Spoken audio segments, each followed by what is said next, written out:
Overdraft is regulated by the Central Bank of Ireland. Running a business isn't easy, but accessing support should be. The new National Enterprise Hub is the single source for all government support for your business. With over 180 supports in one place, it's easier than ever to find grants, advice, training and more. And don't worry about not knowing what you need. Our helpful team will guide you every step of the way. Visit neh.gov.ie to learn how we can help. The National Enterprise Hub. Support starts here, an initiative of the Government of Ireland. The Naughty Alarm Clock. The Naughty Alarm Clock. Highland Radio. Have yourself a mighty Friday and a fantastic weekend. We're going to hand you over to the one and only, the man in a blue shirt today. He's rubbing his eyes as I speak. It's Gregory Hughes. Good morning to you. Good morning, Lee. How are you getting on? Not so bad. If I was to say to you, them bones need milk. Calcium. Yeah. My chickens need calcium, apparently. Put it out there this morning. It came. Yes. Lee says, any eggs today, Lee? I was thinking I'll make an omelette for myself. So he comes up with an egg in his hand, right? But the egg had no shell. Right. There was just something. Like a bag? Yes. Wow, that's disgusting. I don't like the way you said that, but yeah. So you could...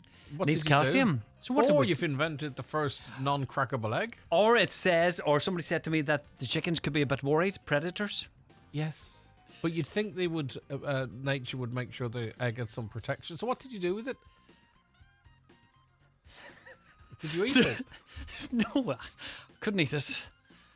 Right, okay, it's disgusting. All right, you need to get the milk then. No, and what was the other one then? It needs maybe seashells, maybe something like that. And then Okay. somebody said the chickens could be old as well. But Well, these are young chickens. If I get anything in from you, the 9 till noon crew might know something your the team of Naughty Alarm Clock crew didn't. Chickens might help us. All right then. All right, have a see good you, show. buddy. Listen, All we'll right. try and get to the bottom of it. What came first, the chicken or the shell? I've never heard anything like it. No, All right, no. you're an I agent. just want to see it.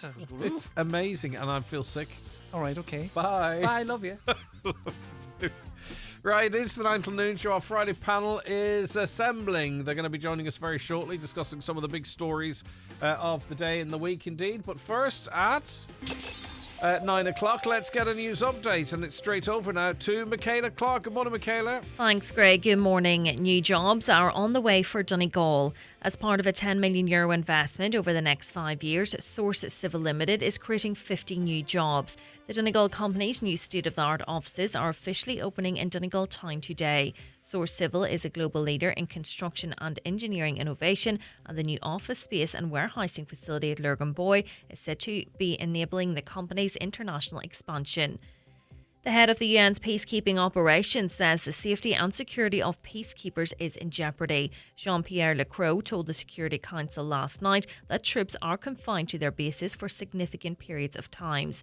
It comes as 2 non-Irish peacekeepers were injured when Israeli troops fired on a watchtower at one UN outpost yesterday. Jean-Pierre Lacroix says soldiers are facing a lot of issues. UNIFIL operational activities have virtually come to a halt since 23rd of September. This severe impediment to the mission's freedom of movement within the area of operation has limited the mission's monitoring and reporting ability. The security environment has also presented challenges for the resupply of fuel, food and water for UN positions. Donegal County Council is being urged to adopt a policy to ensure every new social housing development in the county provides housing for people with SEN, AEN and physical disabilities. While commending the provision of services for those with special needs in the county, Councillor Fiona Brandley says the missing link is housing. The local authority says it is committed to improving and expanding social housing provision for people with disabilities and is engaged with a range of stakeholders. Councillor Bradley says proper resources need to be put in place to prepare for the future when he believes there will be a huge demand for such housing. We have centres of excellence in a number of our schools here locally in Aviation. That sort of has led the population with special and additional needs to increase, and within about 10 or 15 years there is going to be an explosion in terms of the numbers of people who have these intellectual difficulties who need house. The Chief Executive of Donegal County Council has agreed to revisit plans to refurbish County House in Lifford. Consideration is being given to build a new council chamber as well as to give the exterior of the building a facelift. John McLaughlin has admitted that upgrades need to be carried out on the building in terms of disabled access. The need for works to be carried out was raised by Councillor Micheál Colmcgill Asbrook. Since I've been a councillor here in Lifford, I've been hearing about how important it is to have a county house, that we can work in space, a county house that would allow at our meetings people of all abilities. A power outage is affecting South Donegal this morning. 154 properties in Kilcar are currently without power. ESB has apologised for the loss of supply. However, no indicative restoration time has been given as of yet.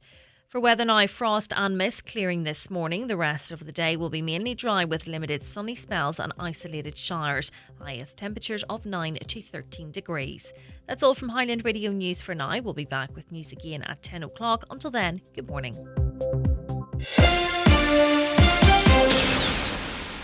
At 3 Business, we've made it our business to help your business save money. Enjoy unlimited calls, texts and data, plus a free Samsung Galaxy S24 with our 3 Business Advanced plan. And all with 99% 4G nationwide population coverage. Now that's a deal you can't refuse. Sign up to 3 Business in-store or at 3.ie/business. Offer available to new business customers switching to 3 on the 3 Business Advanced plan. 24-month minimum term applies. See 3.ie. And now, it's time for the talk of the Northwest. The 9 to Noon Show with Greg Hughes on Highland Radio. Hello and a very good morning to you. It's just turned 4 minutes past 9 on this Friday. It's the 11th of October 2024. And the next hour we're going to be joined by our Friday panel. We want your views and your opinions throughout the course of that hour. You can get in touch with us right now, 086 60 25,000. That's the WhatsApp and text number. Or give us a call on 074 91 25,000. Or you can email comments at highlandradio.com. And a quick reminder, if you want to watch the show at home, if you are at home, of course, we're on your smart TV or your Fire Stick on the YouTube app, across your mobile devices on that platform as well as Facebook and around the world on X. All right, so let's say good morning to those joining us today. We'll say good morning first to Peter Casey, Chairman of Claddagh Resources. Peter, good morning to you. Good morning, Greg. Thanks so much. Thanks so much for joining us. Great to have you on the programme. I suppose the election is upcoming. Have you made a public statement on that yet? Are you going again, or what's the story? You've had 2 decent runs at Europe. Oh, I'm not going in the general election. You've jacked that side of things in from a general election perspective, anyway. Yeah. All right, that's all right. Councillor Jimmy Brogan, independent councillor in the Donegal Municipal District. Jimmy, good morning to you. Morning, Greg. How's it going? Good. Great to see you. Thanks for your time. And Paddy Rooney, PRO of Friends of Letterkenny University Hospital. Hi, Paddy. Yes, good morning, Greg. How are you? Good, thanks. Lots to get through, including uncertainty over the future of cancer flights from Donegal to Dublin. This due, we're told, to the Dublin Airport passenger cap. Emerald Airline says it will have to consider the loss-making route's future for commercial reasons. Now, I suppose there's 2 questions here. Should PSO routes be exempt from the passenger cap or not be allowed to be included in any revisions? Or B, perhaps, is the airline using what is a very emotive route as a bargaining chip in the wider conversation? Paddy, I'll start with you. What do you think? Well, I would be very disappointed if anything ever happened that flight. You see, it could in principle be in danger because it's not actually a public service as such. That service is in place now for well over 20 years. And the Friends of the Hospital, the people involved at the time, were actually advocates for that service. And it came about in the time when the old Northwestern Helport was there. So public representatives from Donegal, along with the Friends of the Hospital, were advocating with the Health Board at the time. But it's actually a local charity. It was at the time anyway, because I was involved in it when I was at work in the hospital. Still is. And the local charity doing it, and they actually booked the flights and then they invoiced the HSE. So it's not actually tied down like a rock solid public service as such. But I know in relation to the caps and the cap at the number of people going through Dublin Airport, Michael O'Leary of Ryanair has been agitating recently about the fact that Ryanair intended to put on an additional 270,000 seats, now not flights, over the Christmas period. And they were working on the principle that high volume numbers and low profit meant that they were able to get a good margin out of it. And of course, he was making the case that if there is a cap, they won't be able to do that and it'll drive the price up. So I would hate to think that flight from Carrickfinn would get washed away in that. Because the unique thing about this, Chris, is that Donegal is the only county in Ireland that actually has that air transport from Carrickfinn to Dublin for people who require primarily cancer treatment services in Dublin. And it's also the only county in the country as well that has a bus service. Of course, that's funded by a charity as well, the Friends of the Hospital. So, of course, that's a separate thing. So, while I believe that it's safe, it's not safe, of course, until it is safe. Yeah, okay. And I suppose the one thing that could be done here is a bit of clarity for those that are using it. 430 cancer patients use it. Others use it as a pass-through, obviously, from into Dublin and outside of the country then for treatment. And there are also seats taken up by family members or carers as well. So it's really quite significant. And it is there because we are so far removed from services that are on the people of Dublin's doorstep, for an example. Peter, I mean, I suppose we could talk about the cancer flights specifically and the fact that this seems to be the only low-hanging fruit that's been dangled out there by an airline as a potential loss. I just wonder, are they aware of the importance of this from a health perspective and are using that in some way? I'm not saying there's anything malicious going on. And I suppose maybe we can talk more broadly about the passenger cap and how it might be impacting Best of luck to send you. The country's development. Best of luck to Peter, what's your view? Yeah.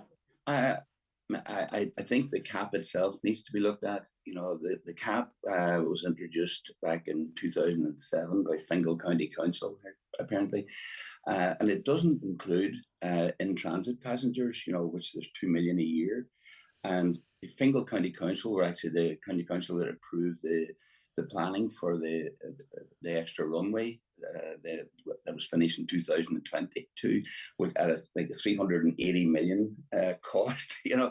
And I mean, I think there needs to be a temporary suspension of the cap until we, you know, have better intelligence on what we're doing about it, you know. Because, and the other point, you know, when we're going to talk about how to save money in government later on, I know, you know, I've often said in the past that, you know, we've got two ships in the Navy that are essentially just not commissionable. One of them isn't, the other doesn't work very well, and they should be converted into air sea rescue helicopters to save sailors and to transport urgent critical care passengers to Dublin when needed. You know, so there's a couple of issues here involved in the whole cap thing, but it is you know, Dublin Airport's just a vital part of the infrastructure, and you know, we just can't have put caps on without sorting the problem out. You know, we have another runway there. The government needs to step in and put a temporary suspension on the cap. Yeah, I note that Sinn Féin are amongst parties that have picked this story up, saying that some certainty assurance needs to be given to cancer patients here in Donegal. Jimmy Brogan, the sooner that's taken off the table, I think the better for everyone involved.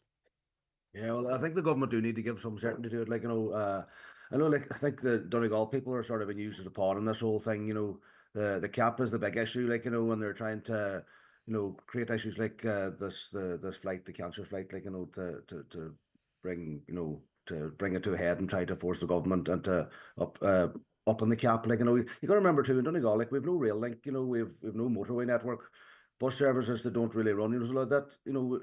Flights from Donegal, you know, are up to Dublin are essential, you know, for a lot of people in West Donegal, like, you know, because it's the quickest and easiest way to get there, like, you know. So, and like, you got to remember too, that, you know, a lot of the services have been stripped away from the Donegal hospitals over the years, like, you know. So, listen, the government that's all issues that the government have created over the last, you know, 100 years, you know. So it's up to the government now to make sure that the people in Donegal that need this flight, you know, that it's available to them, like, you know, and whatever they have to do, like, you know. But I think, as I said before, that we're being used as a pawn in this, like, you know. This is all about the passenger caps in Dublin, and you know, the people in Donegal are just been, this is just one of the issues that they're trying to use to highlight the cap and put up the cap. And remember, this cap, you know, there's I don't know, many million people come into Dublin, but a lot of them are in and out for, you know. You think of it, you know, the environmental issues, like, you know, here in Donegal, we're told we're not allowed to burn turf, and there's going to be people coming in now to inspect our sheds, and at the same time they want to put another 10 million passengers up and out through Dublin, like, you know. And right, well, okay, a lot of them might need to travel, you know, a lot of them don't, like, you know. So I just think we should look at the reasons we're traveling. We do need tourism, you know. So of course we need tourism, but you know, it's the lifeblood of the country. You know, But so is heat. You know, so we just but our American multinationals won't come in if they can't get in and out of the airport. You know, Well, I suppose they pay 95% of the corporate tax revenues. You know. I was just going to say, Greg, that this is a problem of short-term thinking, I suppose, or another example of short-term thinking in this country, because either Dublin County Council or Fingal County Council, the planning authorities in those two areas, have consistently approved private domestic dwelling around Dublin Airport, and particularly in the flight path. I mean, there was no forward thinking here at all to think that the population of the country is going to increase. And the ESRI has been saying this for many, many years, that the population of the country is going to go from 5 million currently up to 10 million in whatever time frame. How do they think, do they ever think that this is going to have any impact at all on the volume of people coming in and out of the country and moving internally in the country? And at the same time, short-term planning have been given planning approval for houses. I mean, the reason why the cap is there is because of and we're talking about thousands of people now, not 20 or 30, but thousands of people who are living within the flight path. And this is a sort of a physical and a psychological torment to the people that are living in the houses here. This is a problem now that we have created ourselves here. But we're right. I mean, if the population is going to increase, the activity, the economic activity within the country is going to increase, and the airport is going to have to increase in size. There's just no two ways about it. And there's a bigger clash coming down the line here between the people who live in that area and between the Dublin Aviation Authority, or whatever, that's what you call them, because there is two sort of, we have a situation here when the immovable object is going to meet a solid rock here, and one or the other. I mean, the capacity of Dublin Airport just can't be restricted going into the future, and that's just the way of it. Yeah, but it's a kind of a strange situation too, is that we have Eamon Ryan as the Minister for Transport and also the Minister for Climate. You know, maybe it's the ideal thing to have, but I mean, at the end of the day, you know, obviously he's got to focus on the climate, but the transport side of things, we built a second runway, presumably, as you've said, Paddy, you know, with a view to having more flights, and yet we seem to have cocked it up to the point whereby here we are literally saying we are going to reduce how many people can come into our country and leave our country with potentially bags full of cash in their pockets. It's crazy, Peter, it seems. Yeah, now 380 million for that extra runway, you know, and you know, let's face it, you know, Ireland's future is looking after the American multinationals who pay all the tax bills and tourism.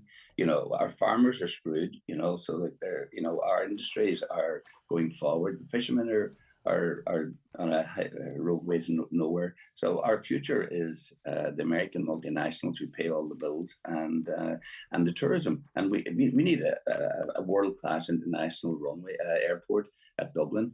And it doesn't work to say, well, they can go to Shannon or they can go to Cork instead. You know, that's not the way it works. So if you're flying in from America, the very last thing you want to do after an 8-hour flight is to then get on a 3-hour, journey to Dublin. You know, so yeah, but lastly on this issue, unless anyone wants to jump in, of course, though, your point's not missed there either, Jimmy, in that, you know, we are talking and arguing effectively for an increase in flights for all the benefits that brings. And I suppose on the wider scale of things, aviation transport's not a massive polluter. I think it's somewhere between 3 and 5% of all nasty emissions. But we are here arguing for more planes. And at the same time, Jimmy, you've pointed out there are people listening to this show that are being told that their private property could be raided to ensure that they're not illegally burning wood that's too wet or turf. It is a strange old situation we find ourselves in. I think somebody told me one time that something like 15% of the world's population actually have ever been on a plane, like, you know. So we're flying's for the rich people, really. Like, you know, there's majority of people in the world will never ever be on a plane, like, you know. So, you know, we just gotta, you know, I know it's important for tourism to get tourists into Ireland, like, you know, because it is here in the northwest, especially. I guess it's the biggest thing that we have, the biggest biggest income generator that we have. But you know, we just need to, you know, have a look at things and see how many flights we actually need. Because as you know, during COVID, a lot of the business flights just didn't happen because and businesses still run. Like, you know, I know tourists need to the economy tanked. Tourists need to come to the country. You know, the economy tanked. But remember, Greg, it's not all about pollution here now. Remember, in order for the airport authority to get permission for that second runway, and the size of it and the length of it, I mean, there was a huge amount of objections from people locally about noise pollution, not about air pollution, noise pollution, and planning was granted for that. On the proviso was that there was going to be no flights between 11 and 7 or whatever it is. So that people could sleep in their bed. And that's the problem too. So it's not all about air pollution. No, here. and you're quite right. That's the principal reason, and I appreciate the clarification there. That's the voice of Paddy Rooney. We also have Councillor Jimmy Brogan and Peter Casey. More from them after this short break. The 9 till noon show is brought to you by Letterkenny Credit Union. Seasonal loans now available for Christmas. Apply online or via our app today and get your loan transferred directly to your current account. The Hyundai 251 Open Weekend is happening October 12th and 13th with our most exciting lineup yet, featuring the all-new Santa Fe, stunningly reborn, redesigned and turning heads. Learn why so many Irish drivers love the new Tucson and award-winning new Kona, and be the first to hear the exciting news about our all-new, all-electric Inster. Visit the Hyundai Open Weekend this weekend at Divers Hyundai, Canal Road, Letterkenny. It's the Right Price Tiles and Wood Flooring biggest ever sale. Up to 50% off everything in store. All tiles, all wood flooring, all outdoor slabs, cladding and bathware. Everything slashed in price. This sale is not to be missed. Right Price Tiles and Wood Flooring biggest ever half-price sale ends Sunday. On Business Matters this week, I'll be looking at the new auto-enrollment pension scheme, the Balbuffet and Stranorlar Chamber Business Awards Night, plus plans for a sustainable fashion pop-up shop in Inishowen. So join me, Chris Ashmore, for Business Matters after the 6 o'clock news on Sunday. Business Matters on Highland Radio is brought to you by Local Enterprise Office Donegal. Find out more about the Energy Efficiency Grant, aimed at helping businesses to operate in a more sustainable way by visiting localenterprise.ie/Donegal. Don't even think about buying a bed until you've checked out Restex Beds. Famous for their quality, comfort and excellent service, a Restex bed will ensure a perfect sleep. Restex Beds, Mountaintop Letterkenny. Leave the rest to us. Highland Radio Time Checks brought to you by EirGrid, the operator and developer of Ireland's electricity grid. EirGrid, powering up communities, powering up Ireland. The time is... It's at 9:20. Now, just some emerging news as such. Just reading today, the Taoiseach joined with France and Italy in their strong criticism of Israel after United Nations peacekeepers were wounded in Lebanon. Simon Harris warned that firing on peacekeepers can never be tolerated or acceptable and found it deeply concerning. Now, there are Irish troops over there, and thankfully they weren't injured in this. But there is a rotation of Irish troops, and I've been informed that the understanding is that the next battalion to go out is out of Finner Camp. So whilst we all have an interest at the moment in Irish troops in southern Lebanon and everything that's going on over there, I think in this part of the world, if that turns out to be the case, will be of a much... it'll bring it home much more to us. Peter, I'll start with you in relation to that. I mean, obviously it is a worry when we see peacekeepers being fired upon by Israel in southern Lebanon, but an extra worry for us in the northwest, as we understand the next rotation to go out is the battalion out of Finner Camp. Right. The solution to the Israeli problem is just, I've spent time over in Israel, and the Palestinians in Gaza have been radicalized over the last 18 years, obviously by being barricaded in, and life has been just hell for them. But Israel, I suppose, had to absolutely respond at the time of the attack on October the 7th. I think their attack was massively disproportionate, but I don't think Irish peacekeepers should be over there at all, because this is an all-out war. Would you have pulled them out then at this point? Oh, I wouldn't have put them in the first place. Well, they've been in there for decades. I know. I would pull them out. Yeah, I don't think that we need. I mean, are they going to be armed properly and engaging in conflict? No, and so I don't see the reason why they're there. This is an all-out. My concern as well is that Israel. I was listening to a senior Israeli officer in the army who, quite pointedly, and I don't think it was actually picked on up as much as it could be. I don't know if any of you other heard it, but they effectively said that they implied that the peacekeepers stood idly by while Hezbollah developed its infrastructure right under their noses. And, that's quite a charge to make, which I'm not saying is true, but it's quite a charge to make. I don't from know if Israel. I don't know if they'd be standing idly by, but I do know, having spent time in Israel, the Palestinians in the West Bank get on and did get on well with the Palestinians. There are majority of them work in Jerusalem and Bethlehem, and there was, they went back and forth, and they had a reasonably good quality of life in the West Bank. And it's worth pointing out that Sinwar, who runs Gaza, does not get on with Abbas, who runs, the Gaza, and they're 73 miles apart. So the idea of, having a two-state solution, the solution, I think, is to have Gaza as a completely separate, independent country, run by Gaza under UN sort of auspices, and the West Bank, similarly separate country. But the two of them, they don't get on with each other. So, to say that we'll have a two-state solution, just it seems almost naive. Yeah, I get you. Paddy Rooney, just on the wider points raised there. Well, to all intents and purposes, what's going on in South Lebanon at the moment can be classified as a war zone. Yeah. What the peacekeeping force is doing in the middle of a war zone is beyond me. I disagree with Peter in the fact that they shouldn't have been there in the first place. They should have been, because they were providing.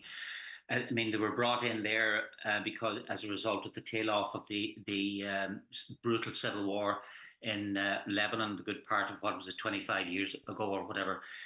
We have a situation now, and it's going to be. It seems that we don't ever learn anything from history. We had a situation where Dutch troops were in Bosnia back in the early 90s as part of a UNIFIL peacekeeping force. And the Bosnians or the Serbian army just walked past them, and they killed 8,500 men in Srebrenica. Do you remember that? And whatever kind of remit or orders that the Dutch soldiers had, they couldn't do anything about it. So what was the point of them being there? And a lot of the officer corps in particular had a lot of psychological issues as a result of that, associated with guilt that they allowed all these people to be killed in a football stadium. Those Irish troops have no call being there now, because their brief won't allow them to turn on the Israelis or the Hezbollah. What are they doing? Sitting ducks, really, aren't they? They can't even go out and do road patrols. Yeah, Hezbollah doesn't care if an Irish peacekeeper happens to be in the wrong place. Well, it was just for clarity, it was the IDF that fired on them, not Hezbollah. Yeah, but that's I think Israel don't care who the Irish. They don't care. They don't care either. If they're trying to take out Hezbollah, and it means they lose a couple of Irish peacekeepers. All right, Jimmy, come in there. No, I was just Israel doesn't care many people they kill. They've already killed 45,000 people in Gaza. They're probably intent on killing another 45,000 people now in southern Lebanon if they get away with it. But I think it's. I think that's a bigger issue. Well, they've started as they mean to go on. I think they're bombing the place every. Well, I think their whole approach was wrong, and they should have. I think the bigger issue is it's troops in Finner camping, and I know some of the troops, because I was chatting to a fella last week, and he was telling me he's due to go to Lebanon, and he's not looking. When is he due to go? Did he give you a date, Jimmy? I can't remember. He did say it's not far away. Right. He did give me the date, but I just can't remember. No. So in other words, it wasn't middle of next year. It's in it's in the next. It's so the next month. So are you of the view then that they shouldn't be sent? Well, I don't think there's much point in them being there. If they're not allowed to keep the peace, if they're going to be bunkered down and they're in danger. Absolutely. I think Israel want rid of them as well, because Israel don't want any sight on what's going on there. I'm just concerned of the Israeli attitude to these peacekeepers, because, as I say, some of the commentary directed towards them I felt was really quite pointed, and the language, we'll do our best to avoid any attacks or injury, which is what they said about civilians in Gaza, for an example. Yeah, well, they're not. They don't care. They could say they killed 46 or 45,000 people in Gaza, and they're going to clear their way through Lebanon now. You'll find that Hamas will hide behind just the way they hid in hospitals. they'll hide behind peacetime. They just blew up the hospitals. There's no point to hiding behind hospitals. I'm not being pro or anti anything, Peter, but it was the Israelis that encircled the peacekeepers' positions, and some saw that as being using them as human shields. I'm not saying that was the case, but it wasn't Hezbollah or Hamas that did that. It was actually the IDF. Well, it was a mass though that started on October the 7th, But it started long before. It started long before October 7th. Like, this has been on for years. You were saying to the people in Gaza were prisoners in Gaza for years and years. You can't treat people like that there and expect. Well, Hamas was the one though that scuppered the Oslo Peace Accord by setting off all the suicide bombs. Well, Peter, I get the feeling that your position is almost like that of America, in that you support Israel in defending itself and responding proportionately, but you believe that their response has been disproportionate. Is that it's massively disproportionate? Yeah, massively disproportionate and wrong. And it's absolutely tragic that so many people, innocent people, have died. I mean, if I was Netanyahu after October the 7th, I would have published the list of the 2,000 leaders of Hamas and Hezbollah and said, these people, by the way, will not be around in 24 months' time. And I would strongly advise you don't go anywhere near your children, because if your children are near you and we take you out, your children will go as well. And it would be a very targeted, specific response to it. Paddy, you don't seem to be in alignment there. You see, we're getting into the realms now about right or wrong. And you see, we can heap right on both sides and we can heap wrong on both sides. And I suppose the first casualty in any war is the truth. And who knows what the truth is? I mean, Peter is right and Jimmy is right. And sometime, somewhere, this will come to an end. And there will probably be a lot of people killed in the way. Whatever about the rights or wrongs of it, I suppose that Israel feel under siege at the moment at a 360-degree level. Literally every one of their borders, apart from Egypt, is a hostile enemy to them. But it's unfortunate now that we're in the midst of a power vacuum in America, because America are one of the countries that are arming Israel to the teeth. And there's going to be nothing done in America now this side of the inauguration of the new president in the 6th or 7th of January or whatever it is, because neither Donald Trump nor Kamala Harris, Joe Biden's going to do nothing now because he's just running down the clock. He's just waving goodbye to everybody. And the two candidates don't want to do anything that would implode their campaigns or whatever. So whatever Israel can do now over the next 12 or 10 or 12 weeks, they're going to do it, because they're off the leash now and they can do it. And America is arming them to do it. But of course, Iran then is piling arms into the other side, and the whole thing is escalating out of control. And I suppose the whole thing for us, though, is the thing doesn't get bent out of shape altogether, because Israel has given America and the world fair warning now that they're going to do something spectacular in Iran. And if they do that, it's reasonable to expect that they're going to get some kind of retaliation. So that we're talking at the moment now about the Irish peacekeeping force in southern Lebanon, but this could get bent out of shape very, very quickly and escalate into a completely for sure. And I think that's why an early decision as it relates particularly to our Donegal-based troops would be really important. Okay, very interesting stuff as always. Just a couple of comments from listeners. Peacekeeper being fired on the heads of state speaks up, but Israel killed innocent people. Not a word. Time the government in this world to get very real. Life matters, cannot be selective. I think Simon Harris has been quite vocal in terms of trying to limit or reduce or eliminate the civilian deaths.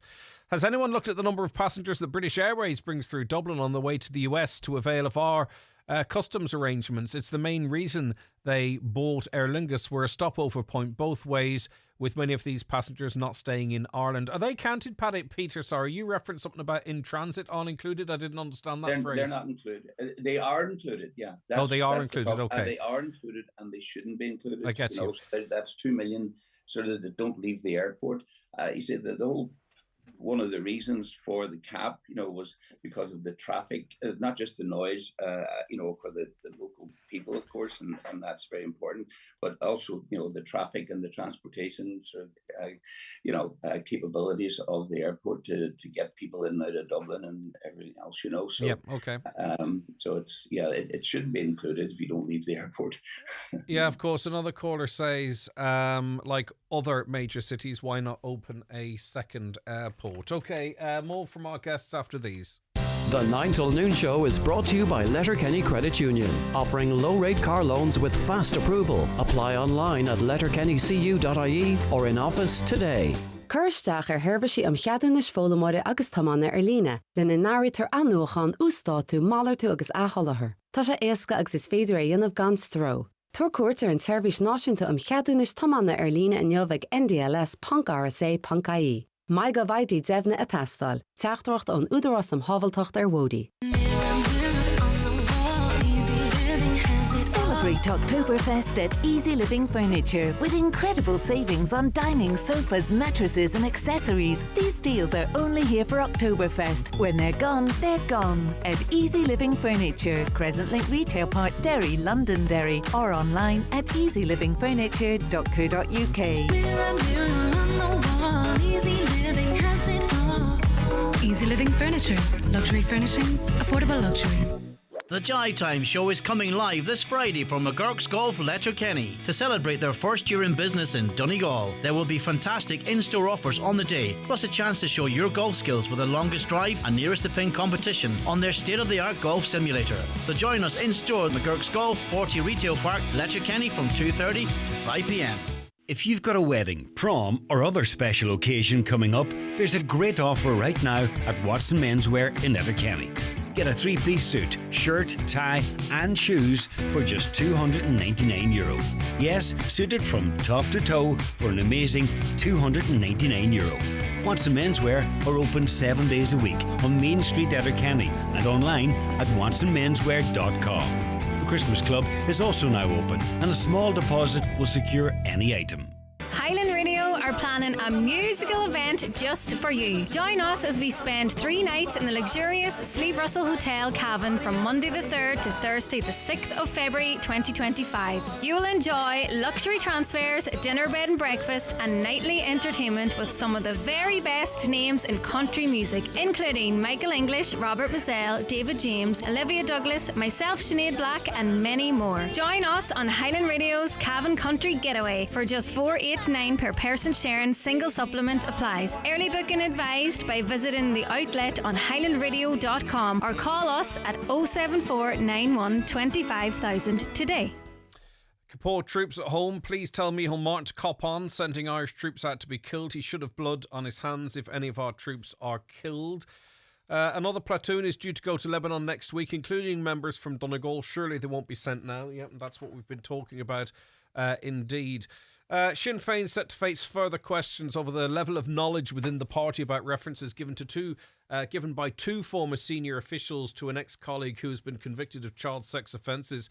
Michael McMonigal, 42, from Limewood Street in Derry, last month pleaded guilty to 2 charges of attempting to incite a child to engage in sexual activity and 12 counts of attempted sexual communications with a child on dates in 20 and 21. He was suspended from his press office job with Sinn Féin after he was arrested in August 2021. In September 2022, that's 13 months later, he was appointed to the role of communications manager with the British Heart Foundation charity in Belfast. Now, the question is, Jimmy, and I'll put it to you first, is the level of scrutiny of this story justified, or has a very important and sensitive issue become something of a political football? Mary Lou McDonald says yes, she can bring stuff up, skeletons in the closet of other parties in this regard for going down that route. But do you believe that it's right that Sinn Féin is facing this scrutiny, or is it a bit OTT given the subject matter? Well, I think the members of Sinn Féin, in fairness, you need to do everything you can to look after, to make sure children are protected. And the members of Sinn Féin who gave the references were sacked or whatever, and that's right enough, But I don't know, maybe Michelle O'Neill has some questions to answer. She was seen in the same building as him. She said she didn't know he was there. I don't know, maybe she has some questions to answer. But it's clear that Fine Gael especially are using it as a political football, I was seen during the week, Jennifer Karen McNeilis asking the Can Corla to set time aside, for statements, and we had Hildegard Naughton, who's actually the chief Fine Gael chief whip, and she was asking for time put aside when she knows well that, you know, she was just making a statement really, because she knows well if she wants time put aside for it, then she can do, as a Fine Gael chief whip, she just has to meet the other chief whips and make that decision. No, she's in charge of putting the schedule together, and like, you know, so it is Britain, you know, it's you know, it's political bluffery really, you know, trying to, you know, get people to look the other way. You know, there's a lot of other things that the government should looking into, like the Children's Hospital fiasco and we'll talk about that. But I mean, if people are like, I can't imagine any scenario where, firstly, I'd give anyone who I thought was a lawbreaker a reference or whatever it might be. But you know, this person was at that time accused of some very, very serious crimes. The two people you mentioned have been sacked or left the party, but this is after it became public. Is it not worth scrutinising to ensure, you know, what kind of governance is in there to ensure that this doesn't go under the radar if it's not, you know, if it doesn't come to the public's attention? Of course, it should be, like, you know, of course, if there's questions answered, but like, I just don't know what questions that Mary Lou McDonald, you know, what she would know about it. You know, the Sinn Féin of questions answered. The question would be, how did they find out that he was doing this stuff? When did they find out that he was doing it? What did they do when they found out? You know, I mean, this is just an absolute disgrace that nobody's asking those three questions. How, when, and what did they do when they found out that this paedophile, you know, and... Well, he was. Well, we kind of have a we have a timeline. He was arrested in August 2021. He was suspended, sacked, and suspended from the party. We know that's when he was arrested. But when did they find out? Did they find out before he was arrested, Greg? That's the question you'd want to, you know, dig deep into, because I don't think you think that the first time they found out was when he was arrested. But listen, we'll have opportunities to put those questions to Paddy. Well, is this, I suppose your question at the outset, Greg, was, is this being treated as a political football, or is it being treated as a serious social issue? Sam McBride, the political editor of the Belfast Telegraph, wrote a very good article on this last week, and he talked about that very same thing, about, you know, was it getting serious consideration, or was it, you know, people scoring political points on it?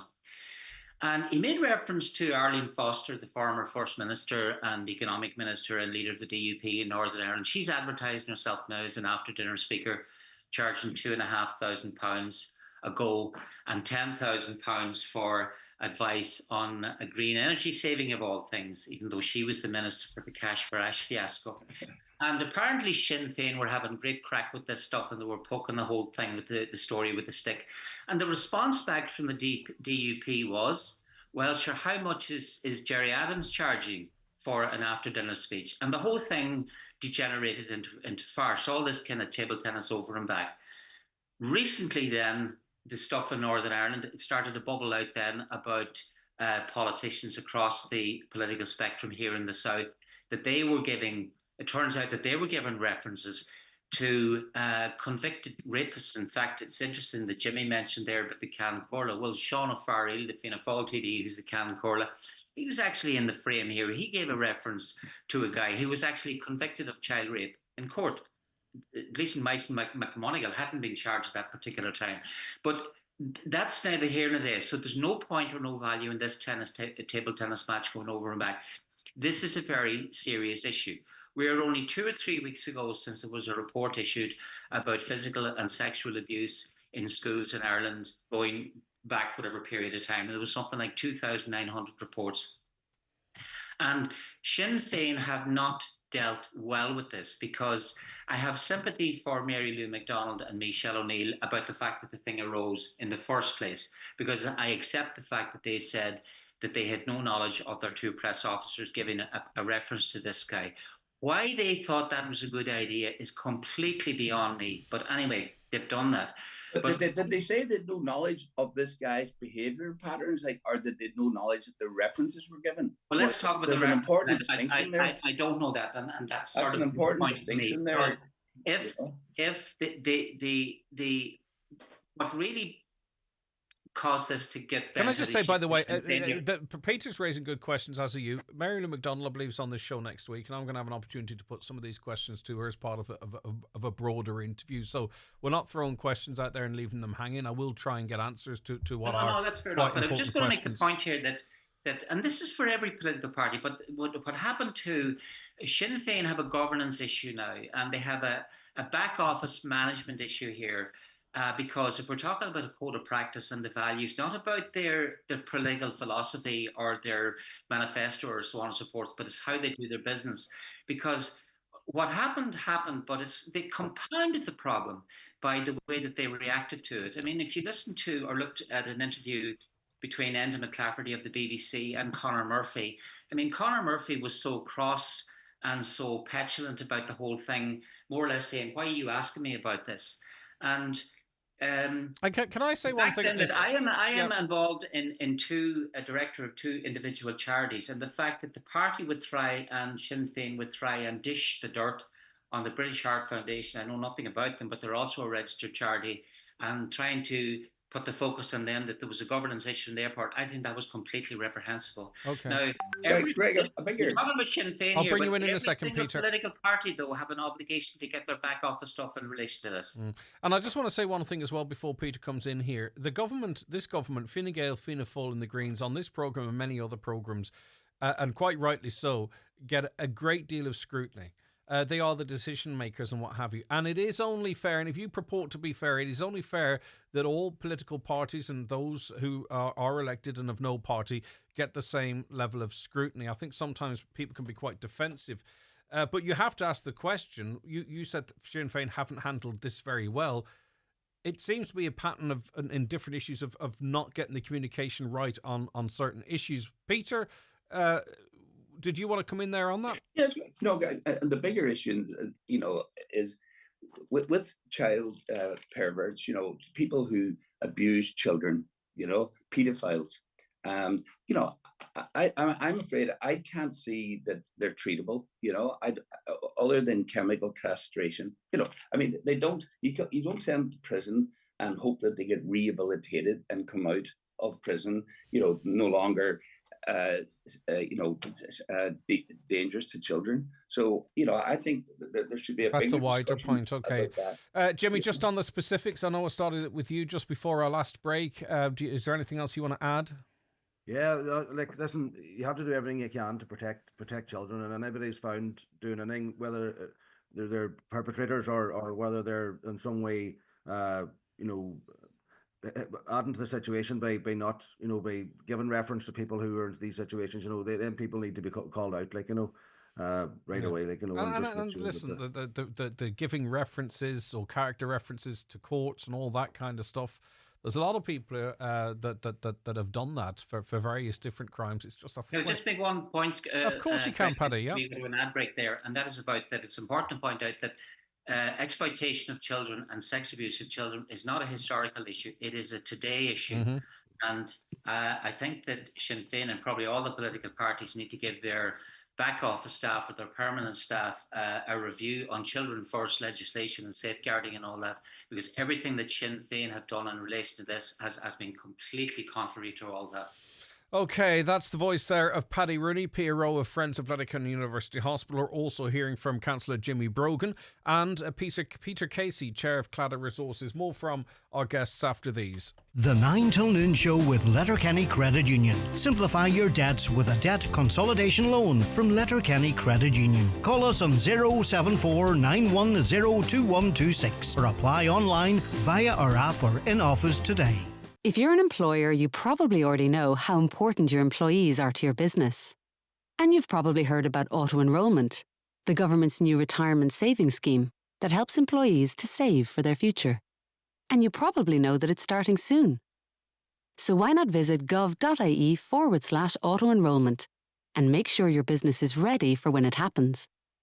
A Government of Ireland initiative brought to you by the Department of Social Protection. Attention Donegal, Derry and Tyrone. PD Bathrooms and Tiles are proud to unveil our newest and most stunning showroom in Lisfannon Business Park, Buncrana. Located right opposite the Northwest Golf Course, we offer unbeatable quality and incredible value. For 30 years, we've been the experts in total refits, stocking and serving as the sole agent for many top brands. Visit us today and transform your space with the finest bathroom and tile solutions. Telephone 93 95 884. PD Bathrooms and Tiles, where excellence meets value. Lisfannon Business Park, Buncrana, F93H10F. These are eggs. Quick whisk, no risk, protein punch, power lunch, bake for dinner, easy winner, fed the lot, hit the spot eggs. And why pick up more eggs when you're shopping? Because there are more ways to enjoy them, like bacon and mushroom fried rice with poached eggs, delicious sautéed potatoes with spinach and eggs, or everyone's favourite, a simple cheese omelette for lunch. So versatile, so nourishing. And always choose eggs with a Board Bia quality mark for the highest standards, verified at every stage. Eggs, crack on. Only 2 weeks left at Braden's House to Home Interiors, Bridgend and Moville of our massive winter sale. Prices slashed across all departments such as flooring, sofas and dining, beds and mattresses. Also, come and look at our new 1,000 square foot sofa and dining department in our Bridgend store. With in-house offers all month and with our large range of recliner suites and Irish-made fabric suites, we won't be beaten on quality or price in a sale not to be missed. Call into House to Home Devlin's Complex, Bridgend, 20 minutes from Letterkenny, or our Moville store for all your furnishing needs. Highland Radio weather updates with McElhinney's. If you haven't started using the McElhinney's Layaway Club, it's not too late. Spread the cost of Christmas with designer gifts for the whole family. Available by phone or in store at McElhinney's Ballybuffet. Okay, it's a reasonably pleasant morning here across the northwest. I'll get the weather forecast up for you right now and tell you what's coming up. Cold to begin with, as we know. The rest of the day will be mainly dry with limited sunny and isolated showers. Temperatures of 9 to 13 degrees. A caller says if it is a serious issue, then the speaker should be brought in to the frame as well. He's not above the law. Another, all the political parties should invite in the ISPCC and allow them to do an audit on how they're complying with safeguarding issues. Not a terrible idea, and I think it would reassure the public. Please refer to actions by Israel and Hamas and Hezbollah to what they are: murder. Killed does not give the reality of what is happening or the human feelings of why this state oppression of many, many years must be stopped. Last night, France played Israel in the Nations League. I wonder if we were in the same group as Israel, would we have played them? I'm sure we would have. I don't know if there was any protests in France. I think Italy is in that group too. It is worth understanding that there's various levels of support for Israel within this country, but also across the continent and across the world. Right, okay, we're in the company of Peter Casey, Jimmy Brogan, Paddy Rooney. I just want to ask you guys, can the public be reassured that whoever is in the next government will spend public money responsibly? There have been a number of high-profile spending controversies of late. The bike shed, the security hut, the children's hospital. I know in this show that many feel even the money we spend on areas such as housing, health and supporting people with disabilities and children is not having the impact it should have. There are those that feel this leads to voting apathy too. Can anything be done to reassure the public, Peter Casey? I think if every time the government changes, the head of the civil servant, each department, should have to reapply for his job or her job and say, this is what I've done, here's what I'm going to, and give a reason why they should keep their job. Am I correct in saying in Britain, the Prime Minister, the new Prime Minister can change the head of the civil service, and we don't have that here? I believe that's the case. I think. And it's interesting, in America, Trump is, talking about bringing in Elon Musk to do a separate department for cost cutting, Not sure how that's going to work out. But I think it would be a great idea to have the civil servants have to pitch for their job, explain, look, here's what I did in my last, term as the leader of the department. And then, look, let them go with love if they fail the interview. Give them a nice golden handshake and a tax-free golden parachute or whatever to go and leave. But it's shaking up the civil service like that, I believe, would keep them on their toes, and they have to justify what they've done to maintain their position, and I think that would be a good starting point. At least maybe the public might feel that that there is change in responsibility. Jimmy Brogan. I don't know about having to reapply for their job, but there definitely needs to be some accountability in the civil service. Like it doesn't matter how much money you waste, it does, like you just get away with it. Like, people just are told to look the other way, but at the end of the day, it's up to the government to make sure that the civil service and these, they're the ultimate watchdog. We have ministers who are, who are supposed to be in charge of these, and they should be looking at. Now, they can't micromanage everything, I know that, but on big projects, they should be answerable. And that's the problem with the civil service. Nobody's answerable at the end of the day. It doesn't really matter. When you got a coalition government, and you got to say it doesn't matter if you have a coalition. We had governments for years and years, and nothing was ever any different. I'm the minister working for I think the bigger the coalitions, the better. Okay, but before I bring Paddy in here, Jimmy. Just to your point about accountability, we've got this massive overspend on the children's hospital, and it's in this country. It's like instead of being over there taking responsibility, the health minister's over here beside us saying this is absolutely crazy. This can't be allowed to happen, right? And then with the bike shed and all that kind of stuff, the public don't want anyone hung, drawn, and quartered. Don't get me wrong, but this all happens as a big furore, and then no one is ultimately responsible. There is not an individual. In this organisation I'm in here now, it's a small organisation. Everyone knows what they're responsible for and is culpable and responsible and could face sanction for it. But anything can seemingly happen in health, in the OPW, and there's no one responsible. That's what pees the public off. That's the problem. Like in every organisation, somebody has to be responsible for the decisions that are made. And it has to go to the top, and it keeps going to the top until the top person. If the top person is responsible for that decision, then the top person has to go. Paddy, that's what I'm saying. The top person has to reapply for his job. And if he doesn't you need some job security as well. But I think the unions would enjoy taking that one on. Paddy Rooney, come in here now, please, because we're running out of time. I think Deputy Thomas Pringle was on your programme a couple of weeks ago, and you were having a conversation with him, Greg, about this. And I suppose that he was expressing a sense of overwhelmment that all political or politicians get, because remember, when politicians are elected to either the Senate or the Dáil or whatever, they're coming in there new, but the civil service are there permanently.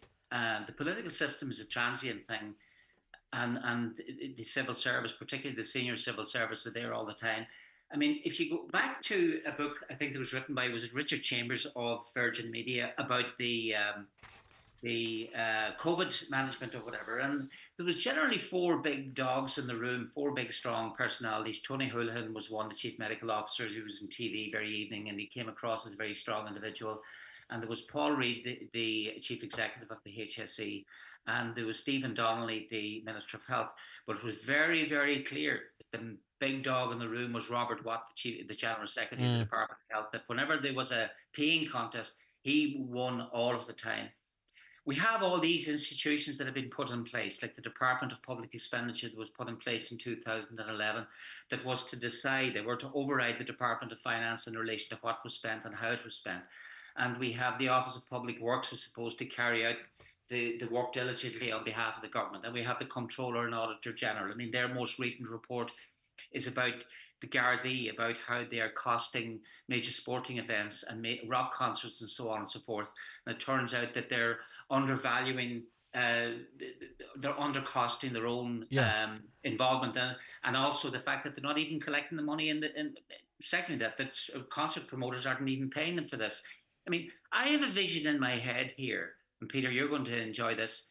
I have a vision in my head of general secretaries in government departments sitting back in their office, leaning back with their arms behind their head and their feet up on the desk, laughing at some of the exchanges that take place in Dáil Éireann, and particularly opposition TDs who are trying to hold government ministers to account. Because Stephen Donnelly is about 8 pairs of arms away from the construction that's taking place in the hospital in Dublin. I mean, that would be akin to Stephen Donnelly, the Minister of Health, coming to Letterkenny University Hospital and calling down one of the surgeons, Michael Sugrue, and asking about a cholecystectomy he done last week. That's never, ever going to happen. Yeah. And Stephen Donnelly doesn't have the wherewithal or the time or the expertise to do that. There is a piece, a small video on YouTube, and I would encourage people to watch it. It's called The Problem. And it is Mark McSharry TD and Jim O'Callaghan TD interviewing members of the senior executive within the Office of Public Works in one of the Oireachtas subcommittees. And it makes choice viewing. It is actually semi-embarrassing the way that the senior officials don't know, didn't happen, should have happened, all of this kind of stuff. All right. Well, maybe at some point. My final point is that, very quickly.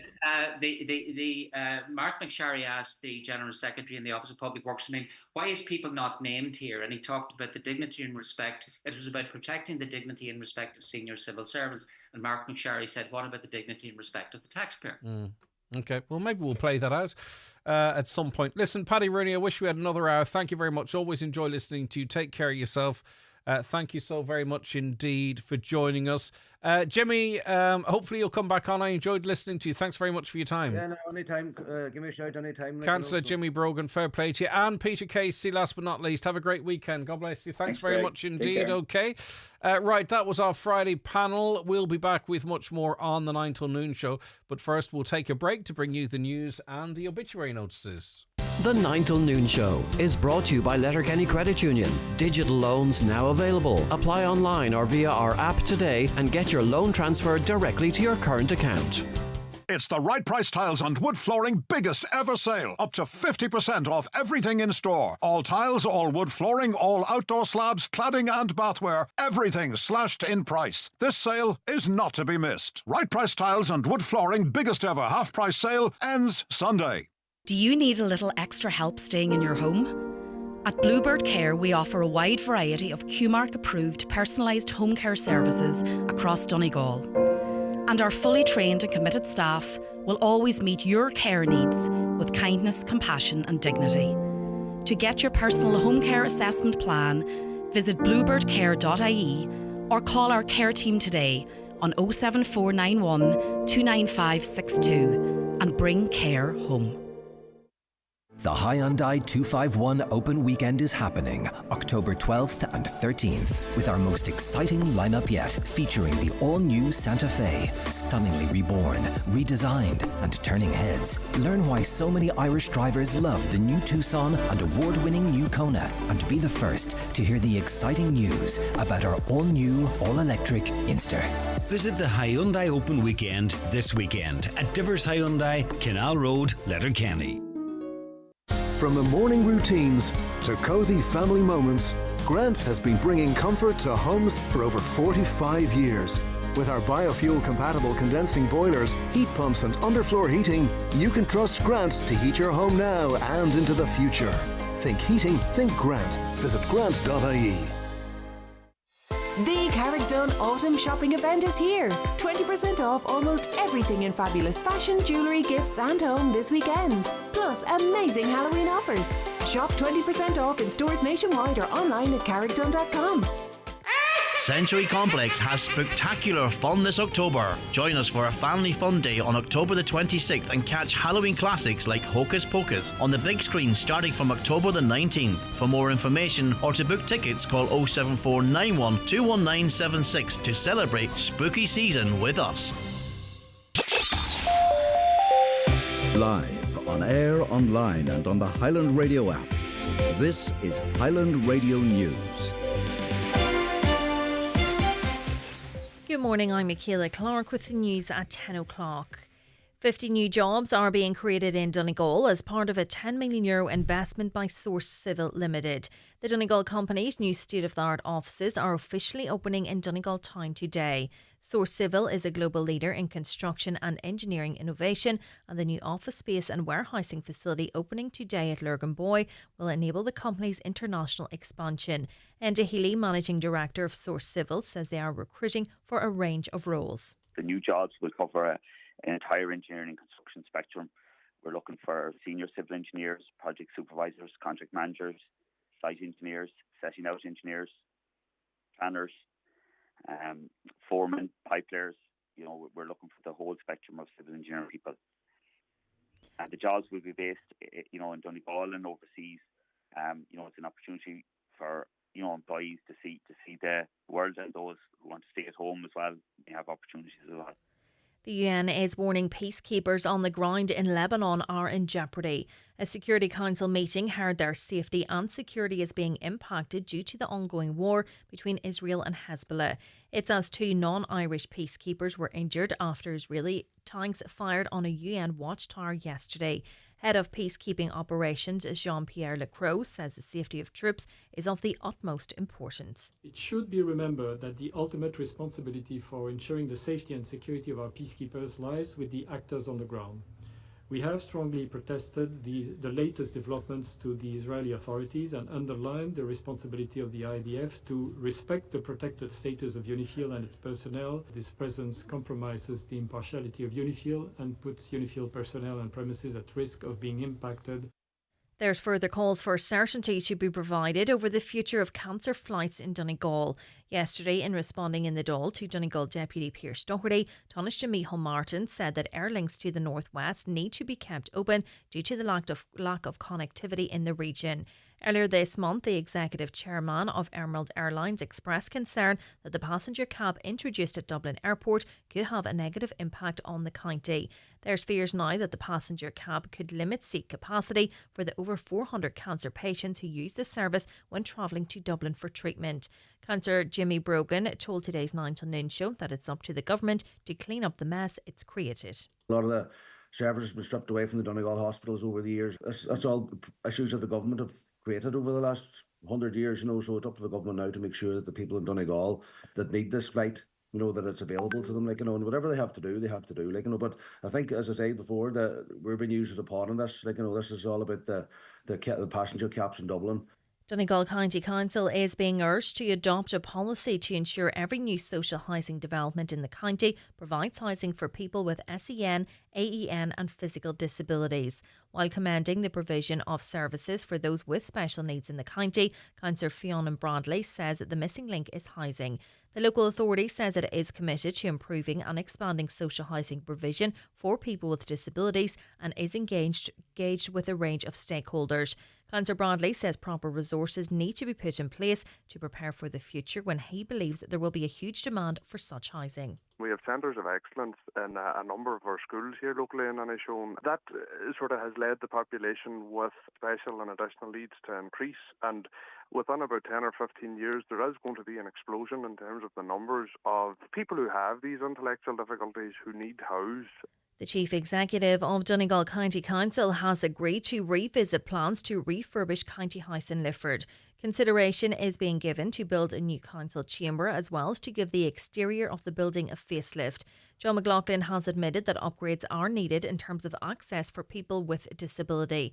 The need for works to be carried out was raised by Councillor Micheál Colm McGill Asbrook. Since I've been a councillor here in Lifford, I've been hearing about how important it is to have a county house that we can work in space, a county house that would allow at our meetings people of all abilities.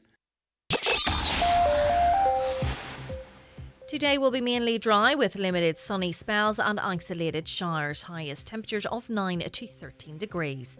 That's all from Highland Radio News for now. We'll be back with an update again at 11 o'clock. Until then, you can keep up to date with the latest local news on our website highlandradio.com. Good morning.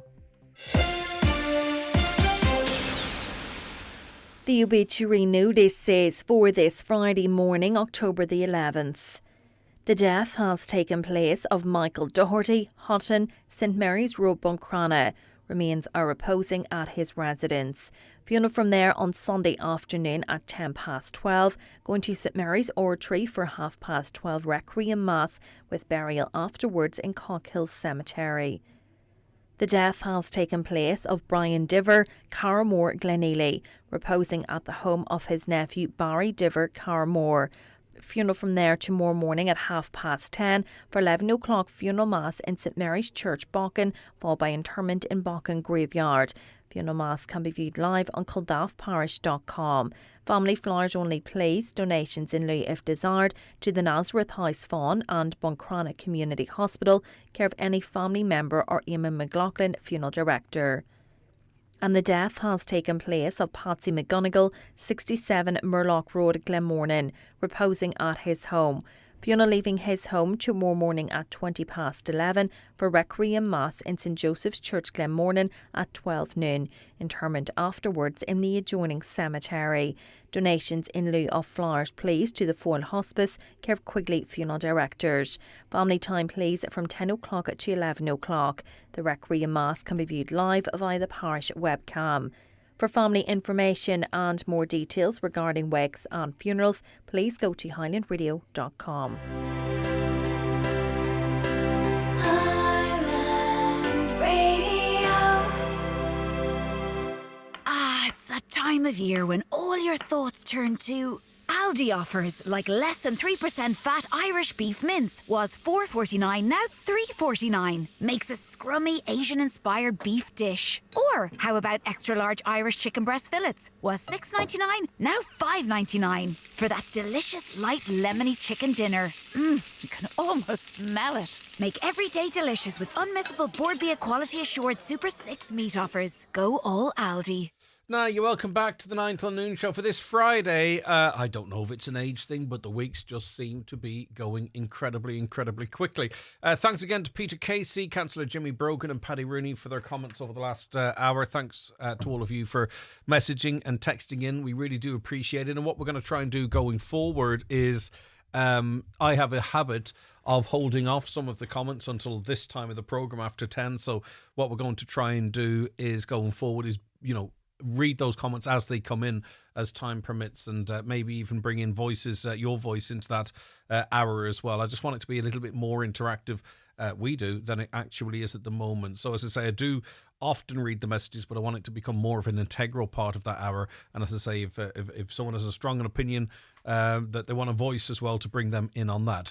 Just something we clarified since I referenced it, and the 124th Battalion, the Infantry Battalion, is based out of Finner Camp, and they are actually scheduled to go over to South Lebanon in early November. 130 odd soldiers. It's 124 for definite, but it could be more. Now, maybe you're a relation of one of those soldiers. I know they can't speak out, or maybe you want to have your say on it. Should they go out? Do they want to go out? A lot could change between now and early November, but as it stands, we'd be sending 130 Donegal-based soldiers into southern Lebanon. Is that something we need to rethink at the moment, given the state of the war that is raging in that part of the world, and given the role that they can actually perform when they're there? Is there any point in sending people from their from their safe confines of Finner over to a bunker or similar, you know what I'm saying, in South Lebanon? I don't think that would be prudent. That wouldn't be shrewd, would it? It feels to me like it would not be a good decision to make. Now, we have a mandate to fulfill, and I'm not sure if the Irish can decide that, or if it's a UN decision, or whatever it might be. But this tradition of staying there nonetheless, sticking it out, it doesn't feel right with what's going on there, given the fact that we've got peacekeepers already injured, given the fact that we know that the IDF and maybe Hezbollah might into the future don't mind parking their tanks and what have you around the posts where these soldiers are based. So what do you think? And maybe you are a family member, a wife, or what have you. I know the soldiers can't speak, but if you're associated with the 124th Infantry Battalion based out of Finner, due to go to South Lebanon in early November, what's your feelings about that? Do you want them to go? Should they go? Shouldn't they go? And so on and so forth. I'd be interested in your views on that. That's just information we learnt this morning, and just wanted to bring it to you as we got it. I read half of this message just before 10, and I want to read it in its entirety because someone took the time to send it in. Greg, France were playing Israel last night in the Nations League. I wonder if we were in the same group as Israel, would we have played them? I don't know if there was any protests in France, and I think Italy is in that group too. Russia were banned as soon as they attacked Ukraine, but Israel seems to get a free run with no sanctions at all. And what they are doing is equally as bad, if not worse, they believe, this listener, as what Russia is doing. I'd like to think that we would have taken a stand and boycotted the Israeli games, but the matter hasn't arisen yet for us. But it could very well happen in the World Cup qualifiers. The big question is, though, why Israel haven't been banned from sporting fixtures. Listen, Israel, on the world scale that we live in, the Western world, so to speak, are treated very different to Russia. They are given effectively carte blanche to do what they wish to do. The Americans and others supply them their weapons, and those weapons have flown over our neutral airspace, and that's still happening. Why that block hasn't been put on that, I don't know. I'm not involving myself in the conflict over there, but we're neutral, and our airspace is neutral, and we should not, I don't believe, be facilitating weapons and bombs that have been signed, which I think is sick, to be dropped onto people. I don't think we should be facilitating that. A caller says, if our brave Irish soldiers are bunkered down over in Lebanon, then they couldn't. Why couldn't they simply come home and do that here? That sounds like it's unfair to our Irish soldiers. They're over there as peacekeepers to offer security to regular people that live there, not Hezbollah, not Israel. I think they've played something of an important role, but times have changed. What do you all think? Let me know, please. Get involved in the conversation. Greg, tourist office in Donegal town is open all year round, Monday to Saturday. However, if you ring their phone number, you are directed to a central number in Dublin. This number takes your inquiry and passes it on to the Donegal office, but does not transfer you. They said the Donegal office is walk-in only and does not take any phone calls. A very peculiar way to promote tourism, be it in season or out of season. But in fairness, the office is open. Thanks very much for that, Joe, for sending that in. And Joe commenting to us there off the back of a conversation we had with a listener yesterday who had people coming over to visit and decided he'd call into the tourist office in the heart of the biggest town in Ireland, Letterkenny, to pick up some brochures and get some ideas of what they could do with their time here. And there was a sign on the door which stated that they were closed until June 2025, which begs the question, why is there a tourist office open in Donegal town all year round, which is great, but not in Letterkenny, which is, maybe it's not on the tourist trail, but if I was a local rep, I'd be saying, listen, this needs to be open all year round. And also, John then, I believe it was John, he went to a local hotel. He went somewhere else as well. He eventually got some leaflets in the library, I think it was. And a lot of the tourists want that. They want that. They want to speak to someone. I'd like to go into the tourist office in Letterkenny and say, listen, I'm just in Donegal here. I've got 2 or 3 days. Where can I go? Where is open? And they might say, well, you have to go to on Greeny na Bhaile. I mean, that's just a must visit. And of course, stick your head in Malin Head, and you can come down the west coast there, maybe call into Downings and have some fish there, and then head down to Burton Port, take a ferry over to Ironmore. It's lovely there at this time of year, and come back then and head into Slieve League and maybe then whip around into Donegal town. That's what a tourist office would do. That's what I would like to hear if I was a tourist here. But you won't be able to get that kind of information off someone in person in Letterkenny, a big town that it is. Some would say it's heading towards city status. You can't get that until June of 2025. I don't understand. I really don't, but I'm open to be educated as always. Now, I want to let you know of an event that's upcoming. It is a night to Sinead Dugan, it's Sinead Dugan is running this, but she's raising money for Dunlow GEA Skulmurra Belcritch campaign. And it is a fun evening of singing with the Ross's Ukulele Group, and there are special guests. Wait till you hear this. None other than Daniel O'Donnell, and then, of course, the Three Marys. And it is taking place in Sweeney's Hotel, Main Street, Dunlow, Friday, the 11th of October. That's tonight, isn't it? It's at 9 p.m, and entry is just a tenner. And as I say, all proceeds are going through Sinead Dugan for the Dunlow GEA Skulmurra Belcritch campaign. Now, another event I want to mention, it is in aid of the Donegal Down Syndrome Association, and it's a lovely wee afternoon in the Carragart Parochial Hall this coming Sunday. It runs from 12 noon to 2 p.m. We're looking forward to calling in and seeing what's what, get a cup of coffee or what have you. Donations are welcome at the door. Tickets will be on sale for a raffle. So it's cars and coffee So I'm not sure. Hopefully there's nice cars there to look at. I'll look at any car. It doesn't really bother me. I'm there for the coffee. All right, so that's this Sunday between 12 noon and 2 p.m. It's Cars and Coffee in the Carragot Parochial Hall, and it's in aid of the Donegal Down Syndrome Association. So if you're in and around that area, call in and say hello. And if you're in Dunlow or around the area this evening, go in and support the Donegal GEA, the Dunlow GEA Scullmore Bell Critch campaign, Daniel O'Donnell, the Three Marys, and the Ross's Ukulele Group. Lots of fun to be had. Read the SPHE controversy. As a parent, I'm fighting this campaign on sexualising our children for the last 2 years. It's a serious concern to me and others. Please don't disrespect our concerns by saying I'm not biased. You are clearly in favour of the Department of Education teaching when you are now. What am I interested in? I'm interested in the protection of our children. I think they have to have some knowledge of sexuality, what's appropriate and inappropriate in relation to interaction with others. I think it's incredibly important that fellas from whatever age is appropriate, and I'm not an expert in this regard, understand how what consent is and what consent isn't, because it's their interests as well as the girls' interests or the boys' interests or whatever the situation may be.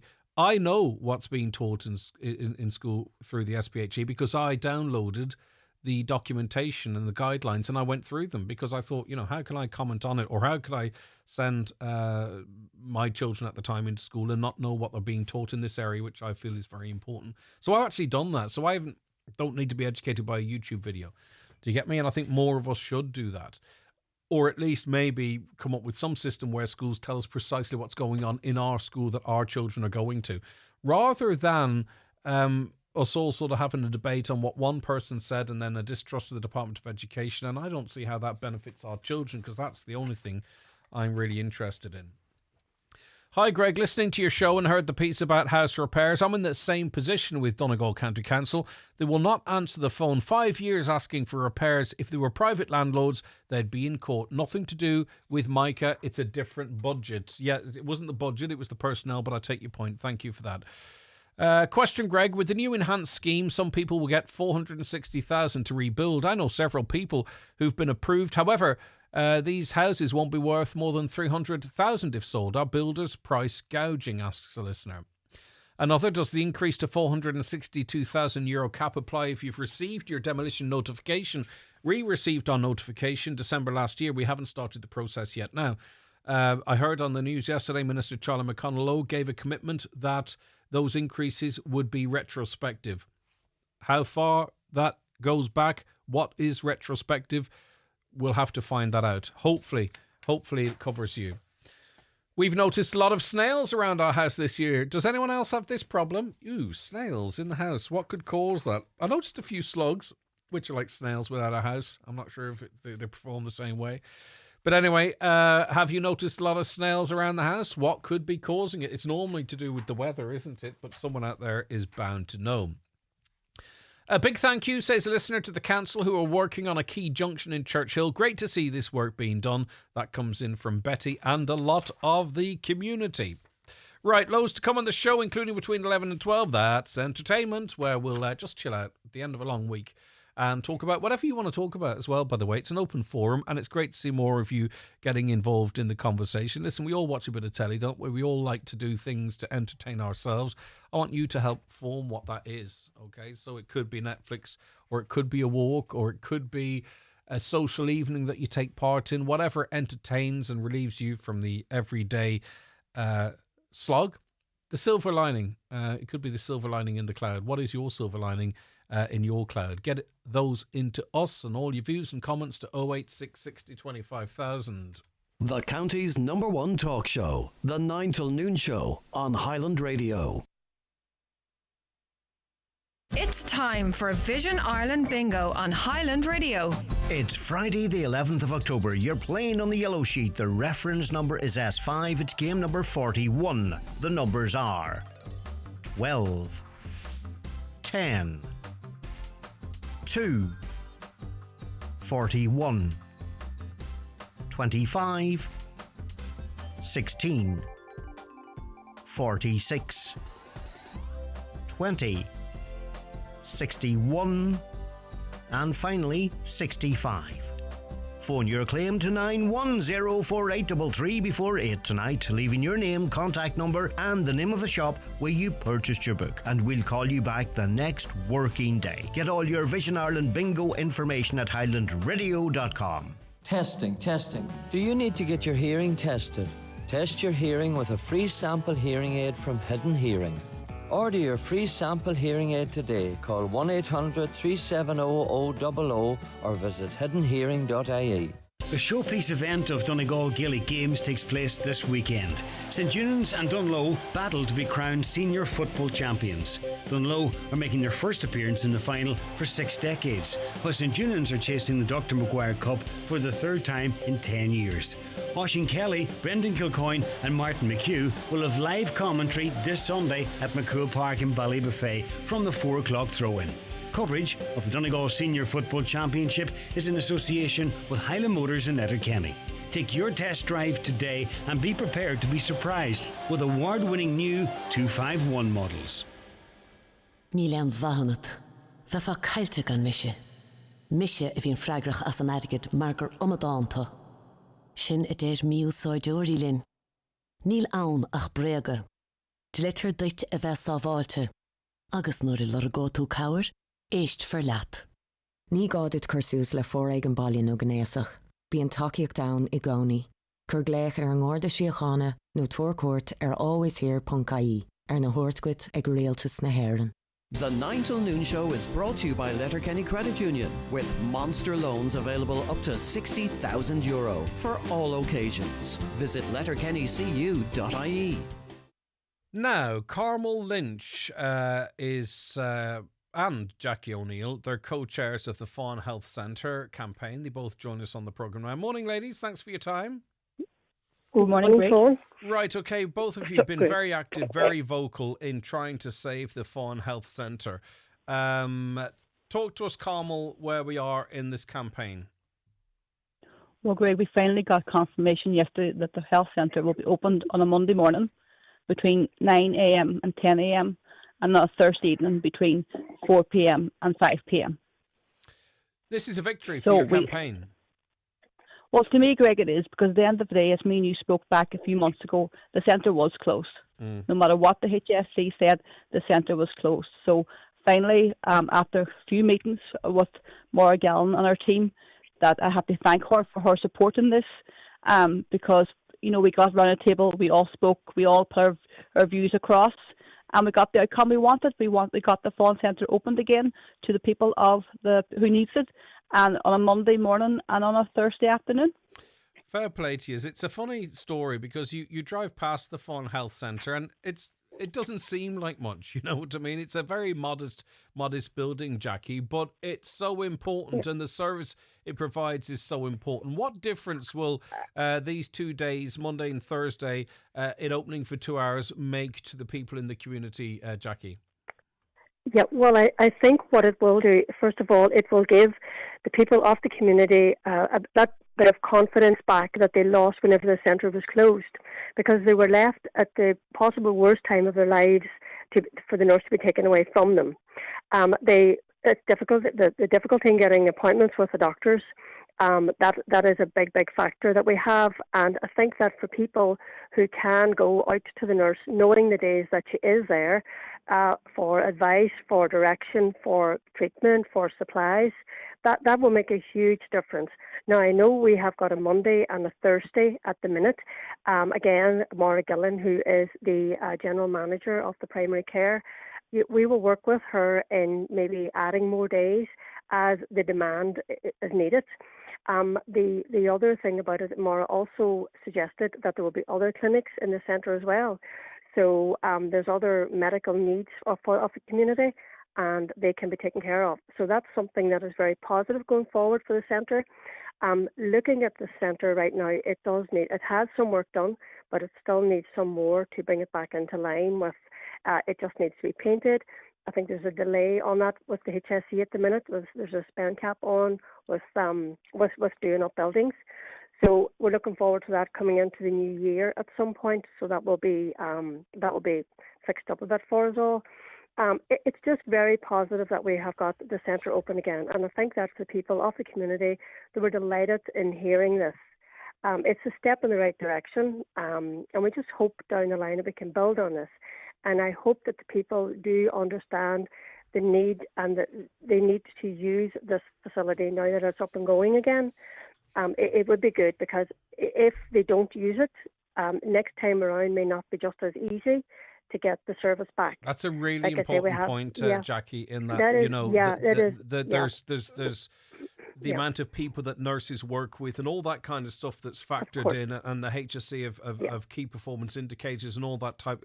Like, we don't want people to get sick unnecessarily, but if you are in that area and you do need some support, avail of this service. Absolutely avail of the service, because it is going to be monitored, and it is important that the people realise that it is going to be monitored. And sitting at home saying to yourself, "Oh, I know the nurse is out there," but not going to avail of that service, well, if they don't, that service will be taken away. And that is something that people need to realise, because we fought long and hard from the beginning of July to get this centre opened again. And as Carmel clearly pointed out, the centre was closed. There was no one there. And to have the nurse come back in there... some of that was quite frustrating, wasn't it? Because I remember some of the times we were covering this and we were being told that, it was almost gaslighting. We were being told what we know to be the case, not to be the case. Supply is not in there, all that kind of stuff. It was very, very unfrustrating. It was very frustrating, absolutely, because, as a community, we represent the community, and people were coming after us and saying to us, the centre is closed. We could see it every day we pass it. The centre was very much closed. There was no one about it at all. It was derelict. It was nothing. Nothing was happening. People who would ring the Fawn Health Centre were taken care of from Muff. Muff West is a huge area to cover. They have an absolute huge area. We were able to obtain some information from Parliamentary Affairs in Dublin through Patrick McLaughlin, was able to get it for us. And as far as I am aware, Muff West has got 54 townlands to cover, which is quite huge. Going forward into the winter, which we have the winter bugs, all sorts of bugs, and it will be great for the people to know that the nurse is going to be there 2 days a week without having to phone and wait for a call back and then wait for a visit. But that person also has to have the workload, to meet the to meet certain rules within the HSE. I tried to allude to that during this conversation, because I suspect that's what was going on in the background with the HSE. So just to ensure that this is secure for the future and can be built on, as you say, people need to engage with the nurse, because it's a fantastic facility to have. It is. And I'll tell you also what this is a fantastic demonstration of is people power. The public taking control of an issue, because there was very well attended public meetings, and I want to speak on behalf of the public, if I don't mind, in that this was all spearheaded by you, Jackie Malloy, and you, Carmel Lynch. And I think the community, the wider community, was incredibly lucky to happen upon two people in the community that wouldn't give up, and you didn't give up, and you annoyed the living daylights out of everyone that you could to get this result. Carmel, just a word on that, or Jackie, it's up to you, whichever. Jackie, I think you're keen to answer on that. It's just important that people take the power into their own hands. Yeah. I think Carmel and I have both lived through this, knowing the nurse was out there. We have both availed of the nurses in many, many occasions whenever I had elderly parents. It was so good. It was a lifeline for me. And for Carmel, again, it was a lifeline for her as well in times of need. And that is something that I know from the day that Maura agreed to put someone back into the centre. That was almost a sigh of relief for us, because we may not need it today, but there is families who will need it on an ongoing basis, hopefully not too soon, but it will come to the door. They will need that assistance and they will need that help. And again, I'm not wishing anybody any ill health, but I do believe that the people who will need this, if we have to keep this service there, we really do have to keep it. It is so vitally important. We've got Inch Highland, we've got Fawn, we've got Burnfoot, we've got a huge area, and now we've got an ageing population, and we really, really need this service. And you know what? We didn't really miss it till it was gone. And then we realised how important that service was to us and to everyone else. So I'll let Carmel give her bit on it, but that was from my point. You don't need Carmel, me, Jackie. what's your You don't need me, Jackie. Carmel, Jackie's interviewing you now. I'll sod off. I'll head across the road for a jumbo. All right, ladies, you carry on. I'll be back in 10. No, Carmel, go Can you ahead. imagine the meetings we had around the table with HSC? They were would you stop? They were tight, but you know what? It was like the good person, the bad person, but we both pulled each other together at times of need, and when the people came to us in need, and we done what we did. We said what we do. We done. We opened the centre. We wanted open, and you know what? You know, when I said to you at the very, very start, we have elected councillors in the past, and we want them to do our work. A few people has let me down.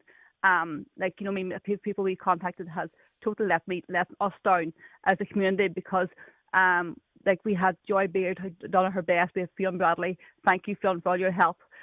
We had Barry McLaughlin. We had Jack Murray. We had Paul Cannon. We also met with Charlie McConlogue, where I felt personally it was a waste of time because he wasn't interested in us being there. We have no feedback from him. And then we go then to Barry McLaughlin, and we go to Jack Murray. Without those two people in my corner, we got an outcome we got. Their support, their help, their guidance was amazing. Now we have a local election coming up. Yeah. Okay, we have a local election coming up now. Don't get me into any more trouble. No, I won't.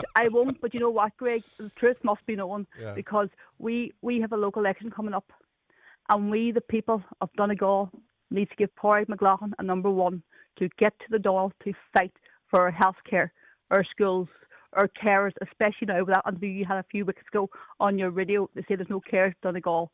We need that back. We need to make a crisis sorted. So we need to people of Donegal who supported us, but they need to give Pádraig McLaughlin and support Pádraig McLaughlin and get him a seat back in the Dáil as a number one, because without him, we are snookered in Donegal. Right, okay, well... And I know I'm probably overstepping Mark, Greg, with you, and I'm really sorry about that. You're all right. But I just feel so strong.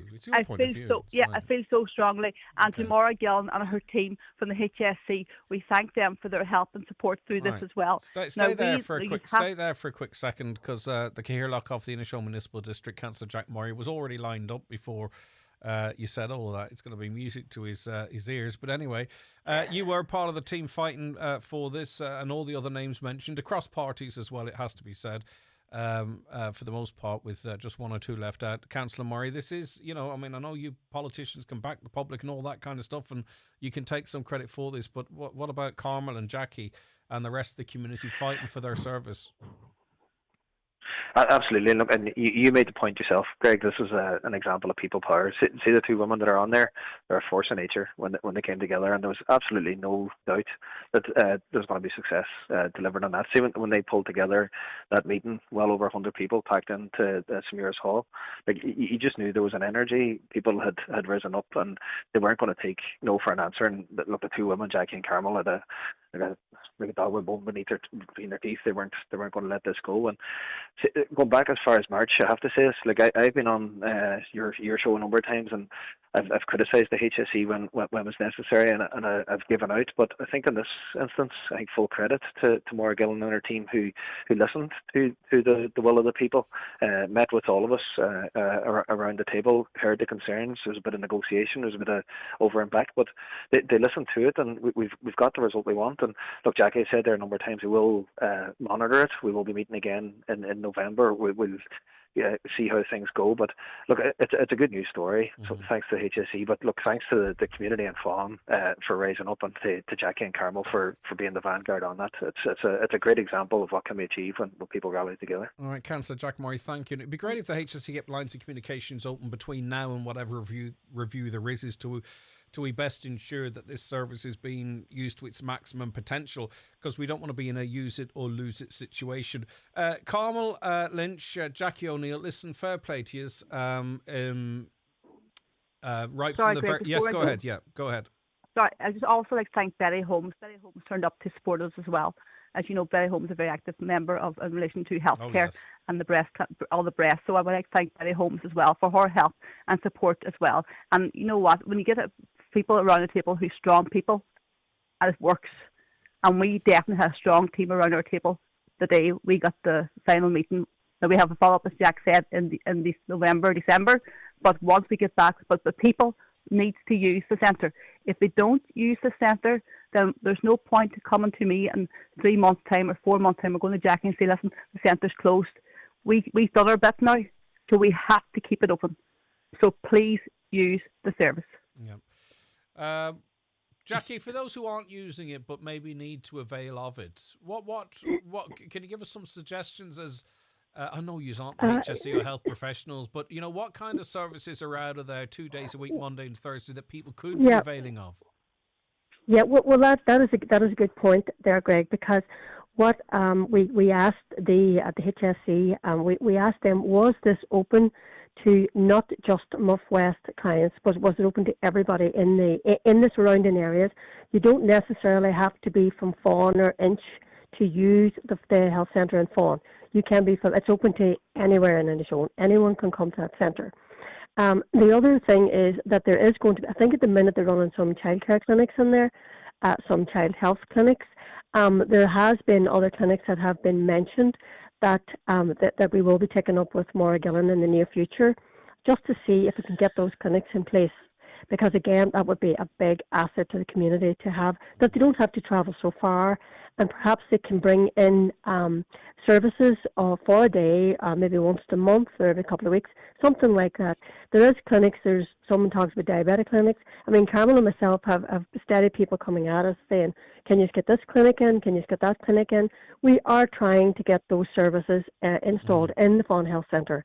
And it would be wonderful. I mean, there's, like I say, there's diabetics, there's incontinence clinics, which seems to be a big deal. There was incontinence clinics there, but I think they were stopped when the centre was closed. So things like that. Really important stuff. And very important stuff. Very, very important stuff. Okay. So again, if you have a problem, you can call it. You don't have to make an appointment. You can call in the nurse from 9 to 10 on a Monday, from 4 to 5 on a Thursday. What an amazing... You can use and do you know what? People also... talking to people who have niggles, do you know what I mean? That niggles and they live with it and they don't want to make the trip all the way to the GP, or they're afraid. Go in and speak to the nurse and listen, ladies. I have to move on. But it's been a really interesting journey to be on with you guys. Carmel Lynch, well done to you, and I know I can thank you on behalf of the community, and you too, Jackie. I'm still not sure which one of you is the good cop and which one of you is the bad cop. I have my suspicions. I have my suspicions, but I'll keep. I'll take the fifth on that. Greg, also can we thank the Highland Radio team as well for coming out to the Fowler that evening for the meeting, and to Caroline and yourself for the support and the help you have given us since Jack was on your show with March, because Highland Radio does a lot, makes noise for people like us, and we thank you as a community for doing that for us. It's quite literally what we're here for. Carmel, Jackie, well done to you. Hopefully a little bit of respite for you too now, because it's been a tight campaign and an awful lot of work, and you are also doing regular life stuff around that as well. But listen, it's a testament to both of you. Thanks so much for joining us. Yeah. Thank you very much. All right, thank you. Carmel Lynch, Jackie O'Neill there. They're co-chairs of the Fawn Health Centre, that inconspicuous little building that you might see on the side of the road on the way to Buncrana, but vital for that wider community, and please use it. Okay, I kind of suspected this comment was coming in, and it's kind of an awkward one. It's a difficult one for me. Is this a party political broadcast for Sinn Féin just because Charlie McConnell doesn't talk to the show? Show some fairness. I normally have, and if anyone's listened to this show this week, I've played devil's advocate on behalf of Minister McConnell on a number of occasions. If a member of the public though says that they had no comeback from them when they made inquiries, I can't go, well, I'm sure he did. Do you know, that sort of way? It's difficult, and I paused when that was being said. I have no interest in being pro any individual or party, or being anti any individual or party. Every single show that I've done here for the last 4 years is available for anyone to watch back. They're all there on YouTube and on Facebook. You can watch back every single show. And at no point have I ever used this platform to be nasty or personal or political with anybody. Jackie, Carmel, the rest of the Fawn community, Inch Island, Burnfoot, those are the people, the normal people that we're just trying to get stuff done for. It's the same with the cancer flights. I heard the remarks from Emerald Airlines 2 days ago. The issue's now been raised in the Dáil because it was platformed on this show. The issue's now been raised in the Dáil, and the question has been put directly to Simon Harris. I don't care who does it, but what we want to do, for example, is to use this show and its influence, and it has a lot of influence, to try and improve the lives of people. We got on to the issue of the CDNT. Positions have been filled since that was highlighted on this programme. And we're going to return to that next week because it feels, I think some within the campaign feel that they're not being listened to anymore, that they've made some success, but there's still quite a bit to go to make sure our children have the best outcomes. That's going to be back on the show next week, not for political reasons, but because the children need early intervention for their best outcomes. The exact same in the Fawn Health Centre. Older people in that area need to be able to access that service. That's why we backed that campaign and platformed it and helped push it. That's why we've been doing the work on the CDNT. And that is why I pushed so hard on the cancer flights, so that the 430 people can know those flights are going to be there into the future. And as I say, the next day after it was on this show, it has been raised directly with Simon Harris on the issue. That's what we try and do. I am not interested in enhancing or diminishing anyone's political careers or political aspirations or prospects or anything like that. That's not what we're doing. We're simply just trying to do something for the better.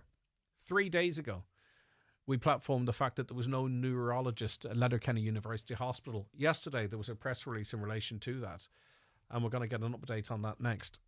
The 9 till noon show with Letterkenny Credit Union, now offering mortgages from €40,000 to €600,000 with no hidden fees or transaction charges. Letterkenny Credit Union, 9102127. With more routes nationwide, your TFI Local Link bus service provides connection to the wider Transport for Ireland public transport network.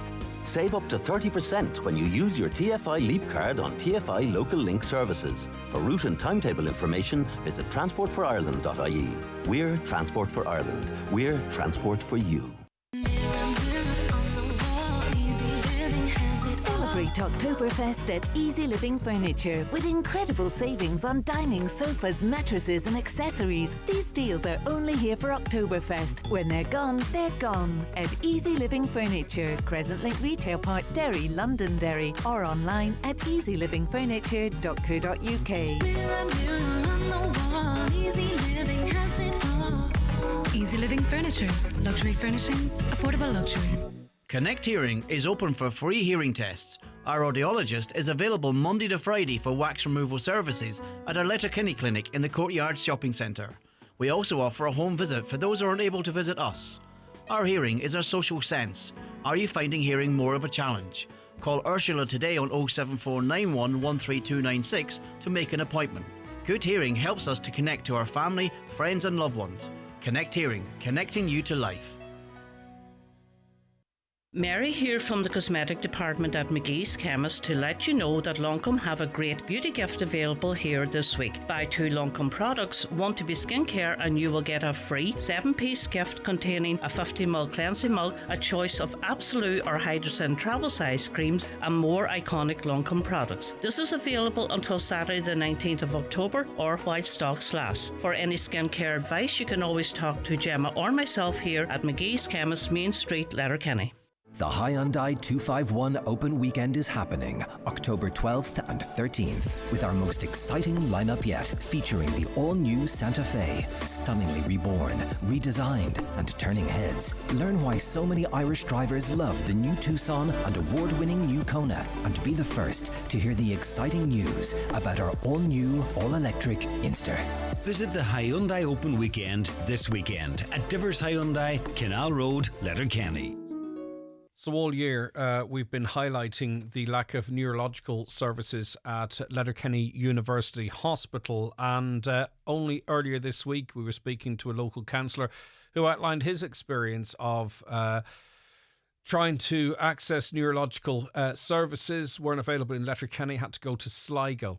Many people having to go to Sligo, massive round trips. You can work out the mileage yourself from North Inishowen, West Donegal, Donegal town for that matter, round trips to Sligo. People being caught up in beds as well because they were waiting to be transferred to Sligo for neurological services. So that's all been happening this year. We had that big story on it earlier in the week. And now this week we've confirmation that a neurologist is to be appointed to Letterkenny University Hospital. And one of the strongest voices on this issue has been Elaine Cole, who's of the Neurological Alliance of Ireland's campaign in Letterkenny. You'll remember from previous conversations, Elaine has been living with MS for 17 years, and she has, as I say, been one of the strongest voices calling on the appointment of a consultant in Letterkenny and whatever supports they may need to do their job. Elaine, thank you for joining us. And it seems that it seems that your campaign has been a success. We had confirmation yesterday that a full-time consultant neurologist is to be appointed at Letterkenny University Hospital. How important is this news?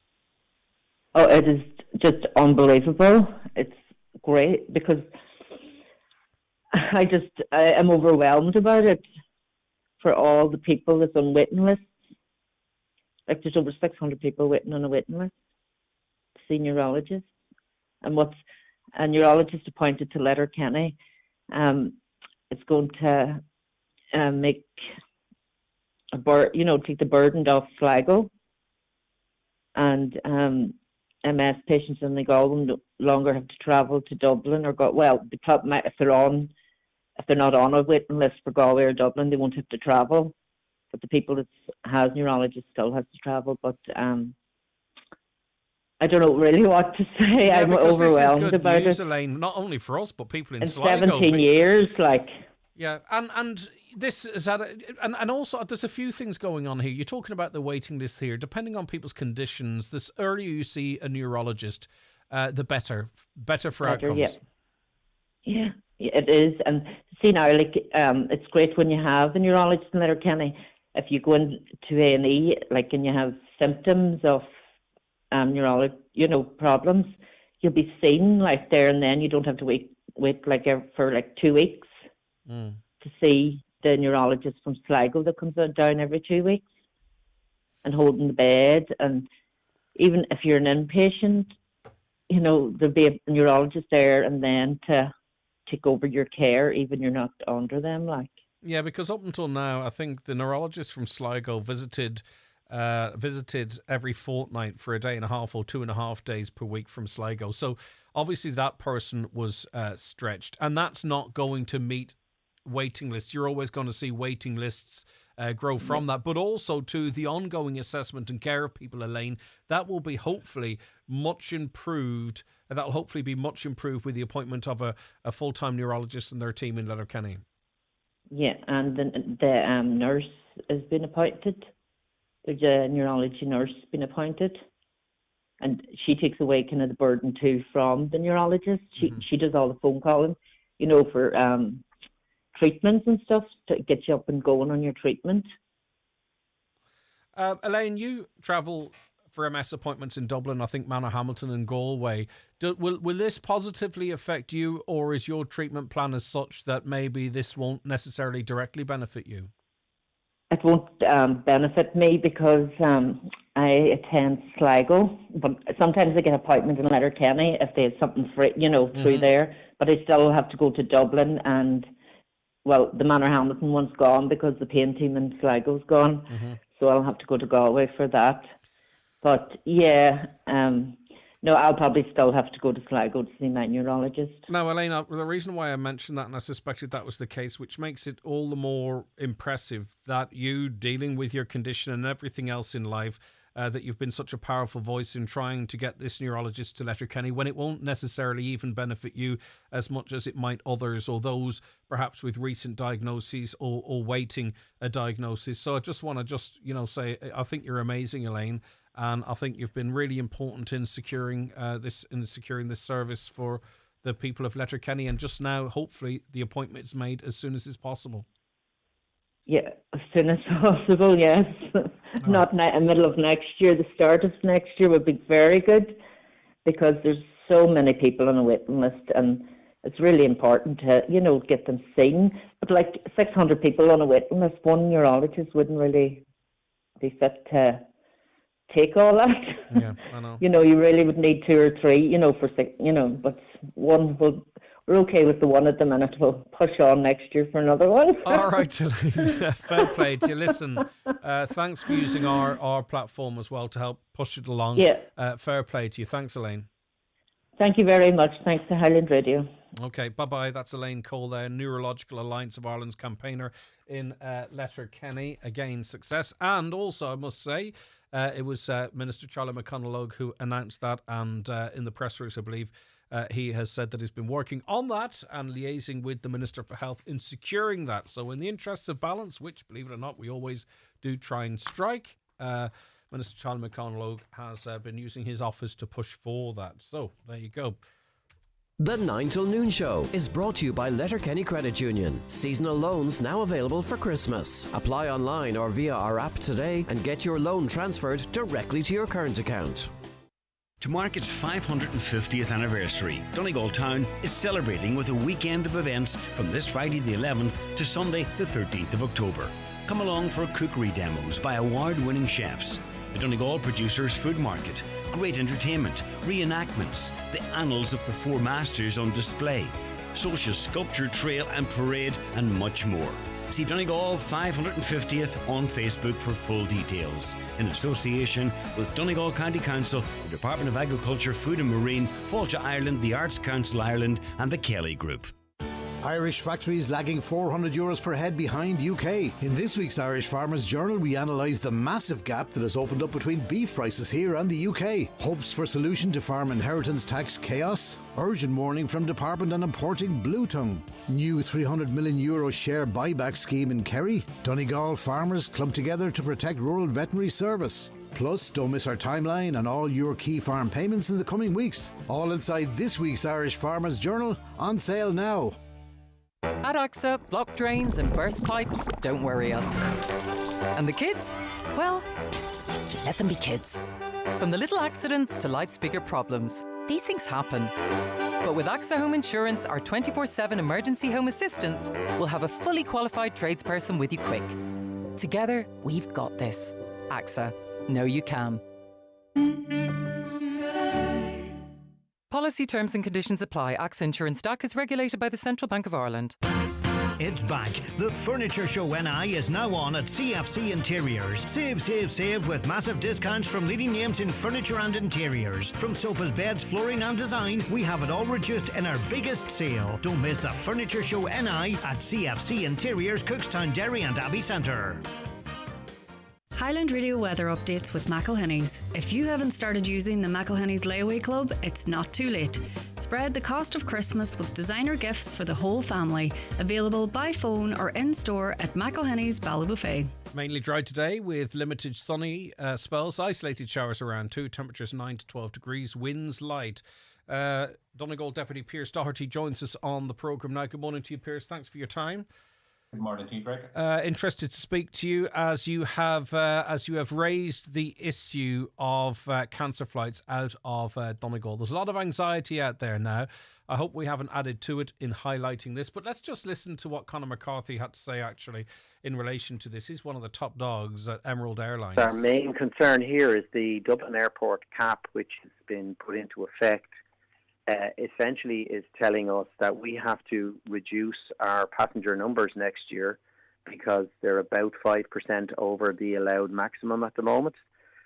That number is under review and submissions have been made, but in the meantime we're quite concerned that the PSO route to Donegal is being included in that number, which essentially means we have to look on that as another commercial route, and there's it would obviously impact on our services to Donegal if we were to take action in that way. Yeah, so there you have it. We are the low-hanging fruit potentially from an Emerald Airlines perspective. And as I say, I hope maybe he's not aware of the importance of this flight from a medical perspective, because we wouldn't want politics being played with it. You've raised the issue. I heard that was on the news a couple of weeks ago, and I heard it reiterated on RTE at the start of the week, and I was like, this is crazy here. This is more than just flights for us. You've called on the Tánaiste to Micheál Martin on this issue. What have you said to him? Yeah, thanks, Greg, and fair play to yourselves for raising this and also probably explaining to people as well, you know, the importance of this this flight with what is happening with the local charity and Mary Coyle on your show there. And maybe if there's a good that comes out of this here, maybe informs people as well that's out there that are cancer patients, that there is a service here that can help them. And I know so many people in my own community that that this is literally a lifeline for them, being able to make that round trip on the plane instead of doing that kind of 8 to 9 hour round trip on the car, and in some cases quite sick doing that. So hopefully there is a bit of a silver lining. I raised this with the Taoiseach yesterday. As you know, I take leaders' questions on a Thursday, and I use that opportunity to raise the issue of the flights, both the importance in terms of commercial tourism, but also for business, but also most importantly for the cancer patients. He wasn't aware of it, in fairness to him, and he didn't fully understand how the passenger cap could impact on the regional flight. So that was explained. He did agree with me that this was madness. He made the point that this can be sorted, which is what I asked him to do. I asked him to ensure that the PSO, and it's not as if that there's lots of PSOs in the country. There's only one PSO, which is public service obligation. So a public, we have PSOs in different things. We have PSOs in buses, but there's only one air route that has a PSO. So do you believe that it is a government decision to exclude PSOs from this? Or I still actually don't fully understand how that might actually work to save these flights, because it would mean Emerald couldn't consider it, because the amount of people flying on this flight versus the millions we're talking about caps, I don't understand how this comes into play only if Emerald wants to use this in play. Yeah, well, look, what's happening at the minute, which is a wider issue and really a symptom of a government that's failure to plan here, is that we have a passenger cap at Dublin Airport. This is a planning issue. A certain amount of flights or passengers can come into the airport in any given year. This would have been supposed to be increased if the infrastructure wasn't put in place, but the infrastructure hasn't been put in place. The likes of the metro hasn't been built and all that after decades. So we're in this position, and now what the Irish Aviation Authority is doing is they're instructing routes to reduce their numbers, and because our flights land in Dublin Airport, it is included. But as I said, we are the only flight in the country that lands in Dublin Airport from anywhere that is a public service obligation. That means that it is recognised by Ireland and by the European Union that there is a public service to this, that this is important. And why are we the only region? Because loads of regions had a public service. Yeah, we don't have access. But I'm sorry to rush you because of time. So you are of the firm belief that this is up to Micheál Martin, who didn't know about this and may well take this on board, and we hope he will, to exclude this PSO from this conversation? Or is there any onus on Emerald, or can Emerald say, look, we perhaps didn't realise the importance of this for many reasons, but not least health, and we won't consider this in our commercial review if the cap remains? I'm sure Emerald may have some flexibility in relation to their overall passenger numbers, but I am concerned because, look, at the end of the day, Emerald is a for-profit operator. Like, they're not the state operator. They obviously get subsidised in relation to this flight, and it's good to see that the number of passengers has increased, and that's going well. But crucially, look, there should be no risk whatsoever. There should be no concern in relation to this. This is a public service obligation. We're talking about 23 million flights coming in. The people who are travelling up and down to Dublin should be excluded from this. That's what I've asked Eamon Ryan as Minister to do. That's what I raised with the Taoiseach yesterday. The Taoiseach said he's going to bring it up with the Minister. He believes it can be sorted. I'm making the point it must be sorted. I'm confident if the government intervenes with the Irish Aviation Authority, that because of the unique status of this flight, that it absolutely can be carved out from the implications. The wider issue is we need to deal with the passenger cap in a bigger way. Exactly. Unfortunately, we don't have to deal with that time to deal with that now. I do appreciate what you're saying, and of course, the airport's very important to us beyond this vital service. But we're just focused on that at the moment to try and get some assurance for passengers. Thank you very much for your time. That's Deputy Pierce Doherty there.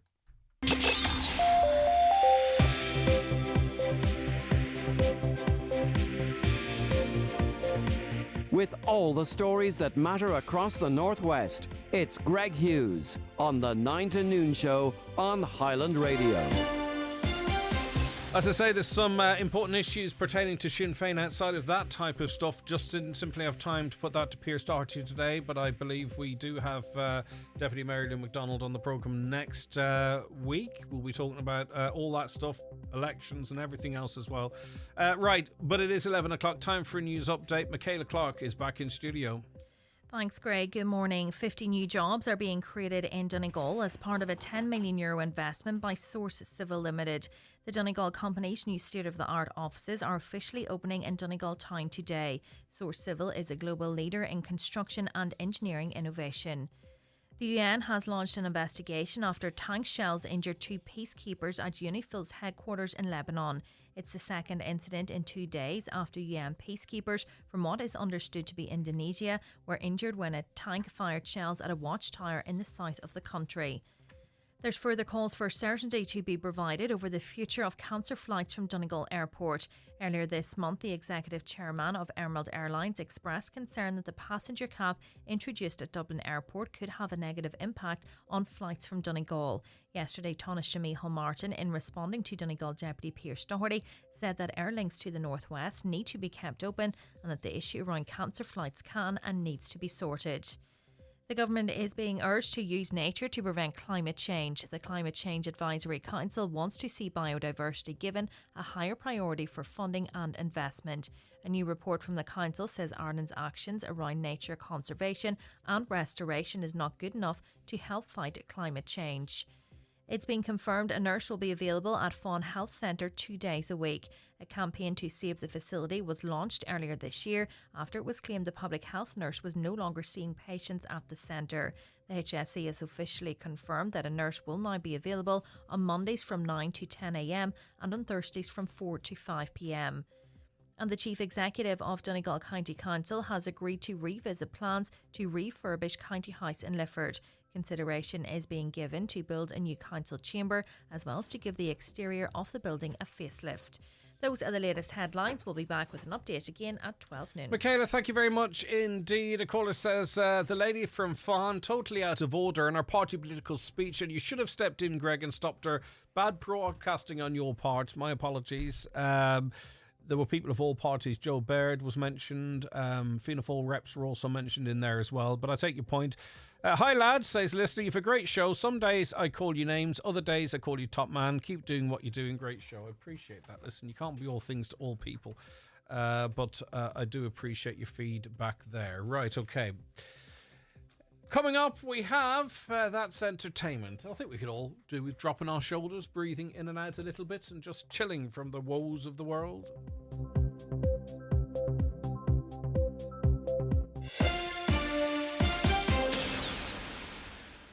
The 9 till noon show is brought to you by Letterkenny Credit Union, offering low-rate car loans with fast approval. Apply online at letterkennycu.ie or in office today.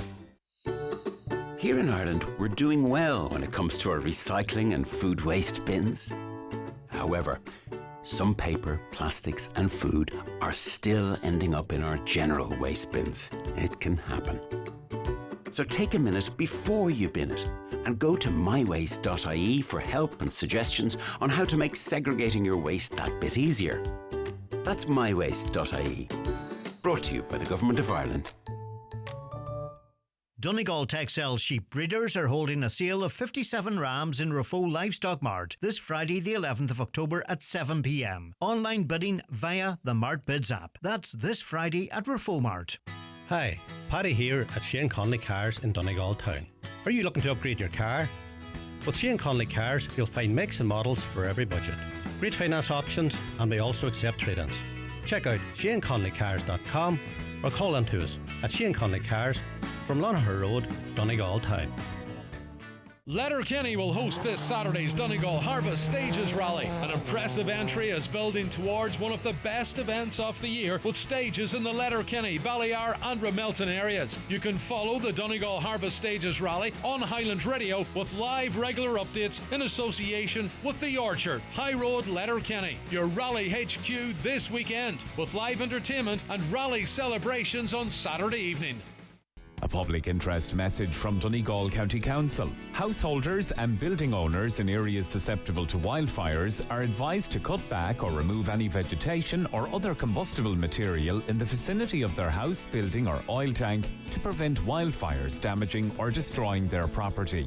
Cleared areas should be maintained free of vegetation and combustible material. Members of the public are reminded that the burning of domestic, industrial, agricultural and construction waste is an offence under the Waste Management Act 1996. Donegal County Council, protecting your environment. Yeah, we're good mates, yeah. Look, I'm always there for him, 100%, through thick and thin.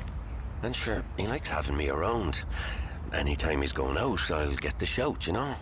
And someday, I'll probably kill him. Smoking isn't the friend you think it is. Quit for 28 days and start taking back control. Find out how at quit.ie or free phone 1800 201 203 from the HSE.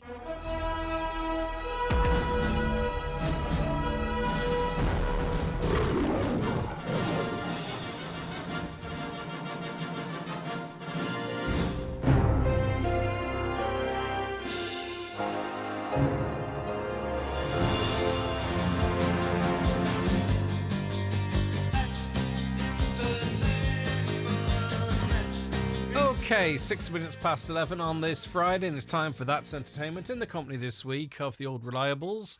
Emphasis on the Reliables. Michael Leddy, writer and blogger. Hi, Michael. Hello, Greg. Fanula Rabbit. How are you getting on, Fanula? Hi. Good to have you all on board. And good to have you on board wherever you're listening from today. So what are you watching? What are you doing? It doesn't have to be the telly. It doesn't have to be the cinema. It can be the stage. It can be podcasts. It can be a good book. We love books. Two big readers here in front of me. It could simply be your nice place that you like to go and have a walk. It's all entertainment, isn't it? That's actually Whatever it is. It's just about chilling. Katie owes me 7 hours so far for The Perfect Couple on Netflix. What a load of nonsense. Oh, I couldn't Don't. do it. You're never getting those hours back. No, it's just terrible. It not even as a coupley thing to sit down and watch. Oh, certainly not that, no.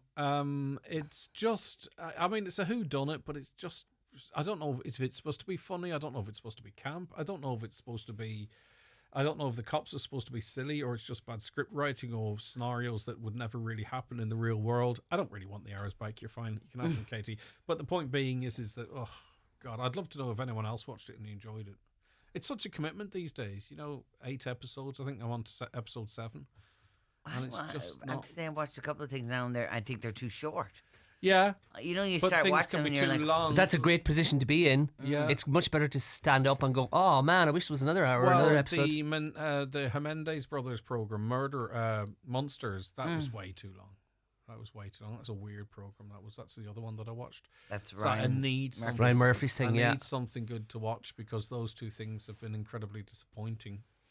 have you watched the new season of Slow Horses? No, I haven't watched any of the Totally seasons should. of Slow Horses. Oh my goodness. And that's on your list. It's amazing. I think I got It's amazing. halfway through season 1. This is about people that are effectively put on the naughty step. Yes. Kind of, isn't it? So Yes. talk us through Slow Horses and why is it so good?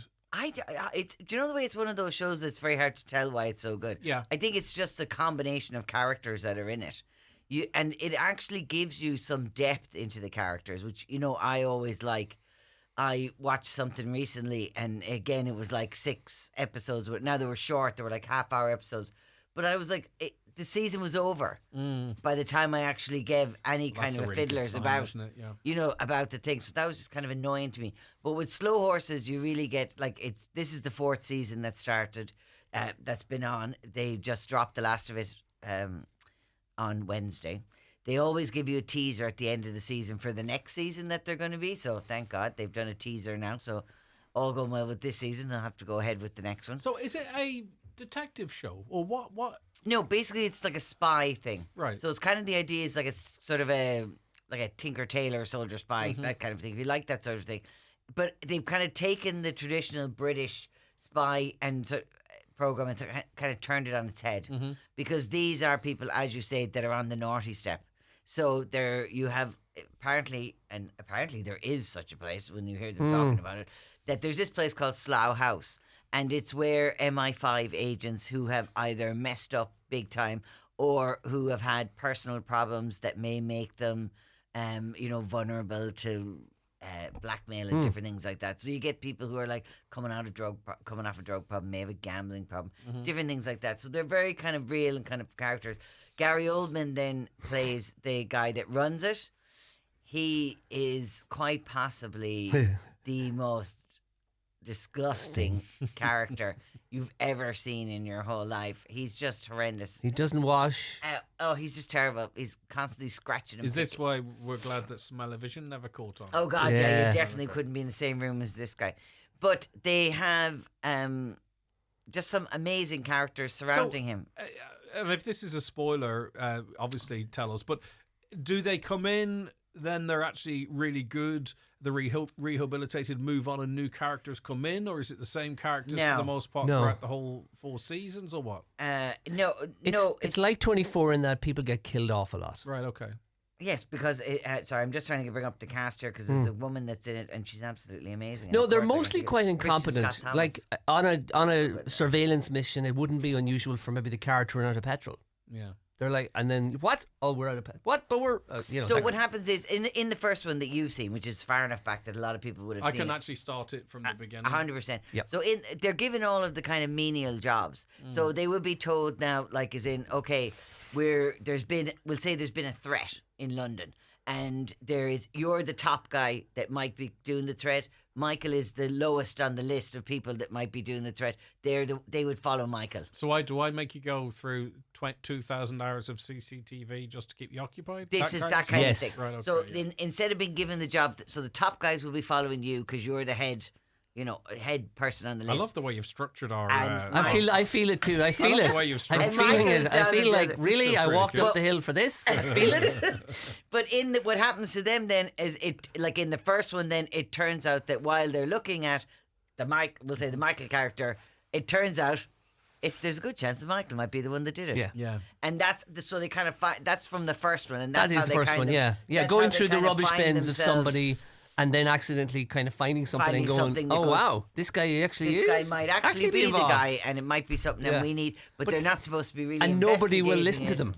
Like, how are they going to get anyone to listen to them? Like, we actually found something, and they're like, and it's been consistently good. It's unbelievable how consistently good it is. Because even I was watching it this time round, and there was kind of like a story, and then there's an overarching. There's a story within a story. There's lots of that kind of stuff going on in it. And I'd kind of seen one of the reveals sort of early on, so I was thinking to myself, "Oh, maybe I'm done with it." Yeah. But then it showed me the little thing. It's also worth saying, I can't wait for next. As well as the action and twists and so forth, it's also hilarious. There's some really funny bits. It's in it. hilarious. The characters are really snarky to each other. Oh. Kristen Scott Thomas, I was just trying to say there, she plays somebody who's very high up, who's very kind of traditional MI5 kind of a character. She's constantly trying to overthrow the government while screwing everybody behind her. The way as in just ruining the careers. Just all about her. Exactly, just to get her own career forward. She's amazing. Yes. That's not the show we're talking about. All right, brilliant stuff. Top marks. I'll come back to you guys. I want to say good morning now to Des Bishop. He is making his first ever Sligo Festival appearance with his brand new live stand-up comedy show, Lately. It's in the Knocknaria Arena at the ATU in Sligo, and it's coming up this Thursday. It's not this Thursday. It's coming up on Thursday, the 24th of October. Des Bishop, good morning to you. Thanks so much for joining us. Good morning. How are you getting on? Proper morning for me. Yeah, of course. Are you normally up at this time? I don't know how your gig schedule is or your sleep schedule or how all that combines. Well, I'm in Ottawa, Canada right now. Oh, are you? So, oh, wow. Yeah. So I'm properly on the road. So actually, I set the alarm for 6 a.m., but I actually woke up before the alarm. But I still have my morning voice and my morning eyes. This is the problem with the modern world. We are on Zoom, and on the email it said, and we use the video for social media. And I was like, oh, God. Listen, it's all about ticket sales, Des. And if it's those eyes that sell the tickets, we'll get those eyes on the screen. Come here, see the show Lately. Do you run the same show in different territories, or do you tweak it for particular audiences? Well, the biggest difference between my Irish shows and the rest of the world is most of my career has been in Ireland. So I have 25 years of material to pick from when I go anywhere else. When I go back to Ireland, I'm sort of promising a kind of a 90% new. I mean, the great thing about I'm doing a lot of touring in the States now. The great thing is I take some of these older jokes and actually they become something new and better, and it kind of makes me argue with myself about why did I turn over material as fast as I did, because you really can make these bits better. So there's a couple of bits in lately that actually were from a long time ago in Ireland that are now like different and better, but people might recognize some parts of it. But definitely the big difference between Ireland and the rest of the world is the Irish audience expect a new show, understandably. Tell us about lately then. Well, I mean, there's nothing to lately. Lately is just like the reason why. Well, first of all, I'm sure you've heard this from comedians before, but you throw a title on a show, you have no idea what it's going to be. So lately was ideal.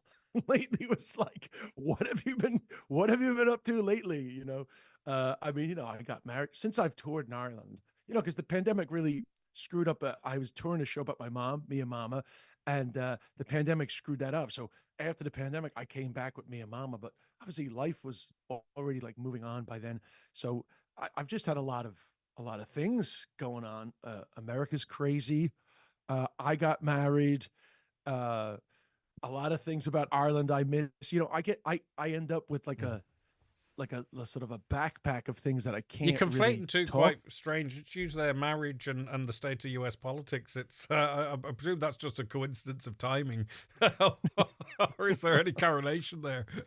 Well, I mean, there's no correlation. The only thing is that my wife is a comedian too, as you know. So I just, because she's doing really well. I actually tell her to avoid that topic because it's so divisive in the United States.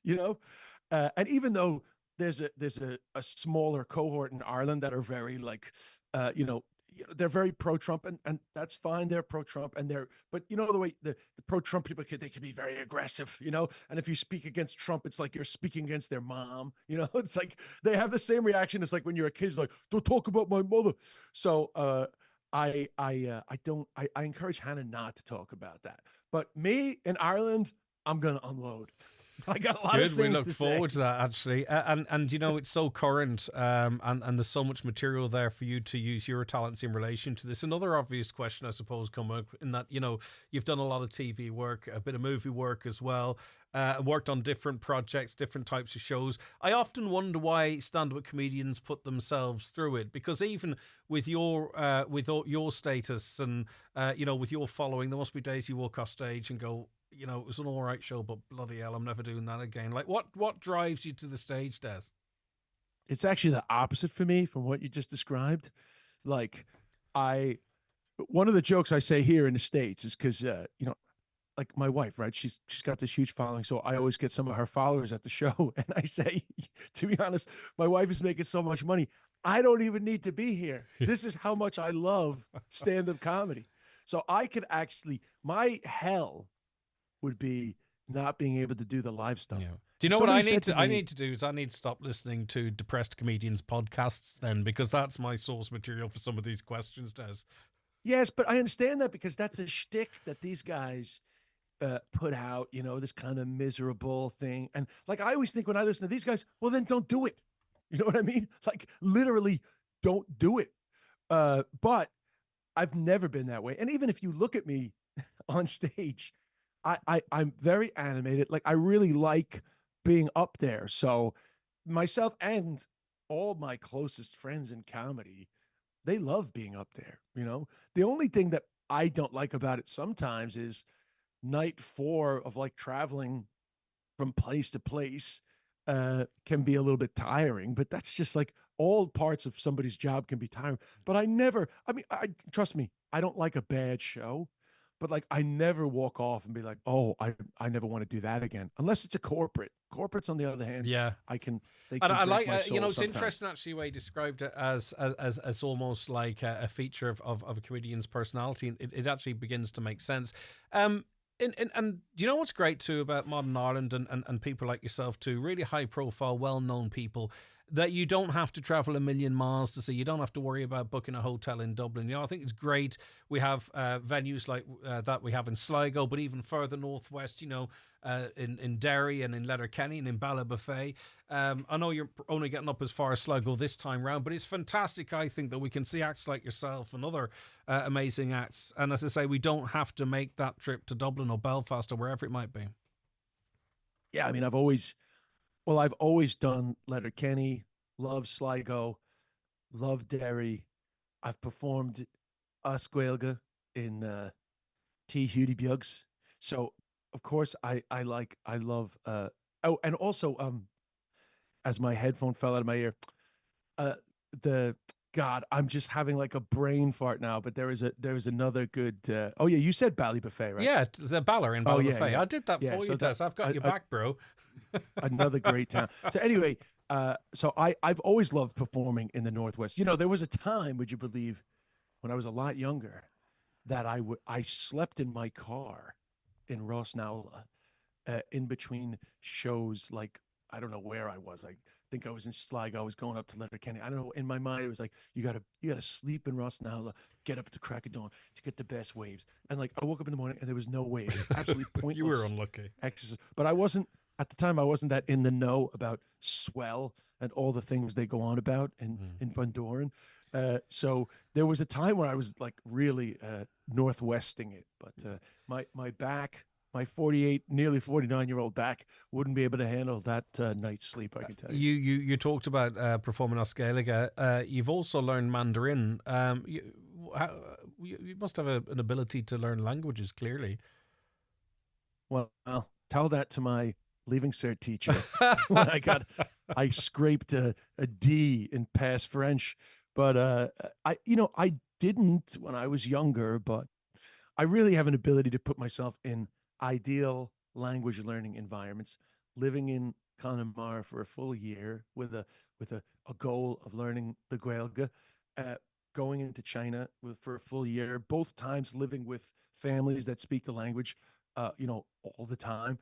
Like, you're going to learn a language pretty quick. So I don't think I have a propensity for learning language. I think I have like an addictive mindset.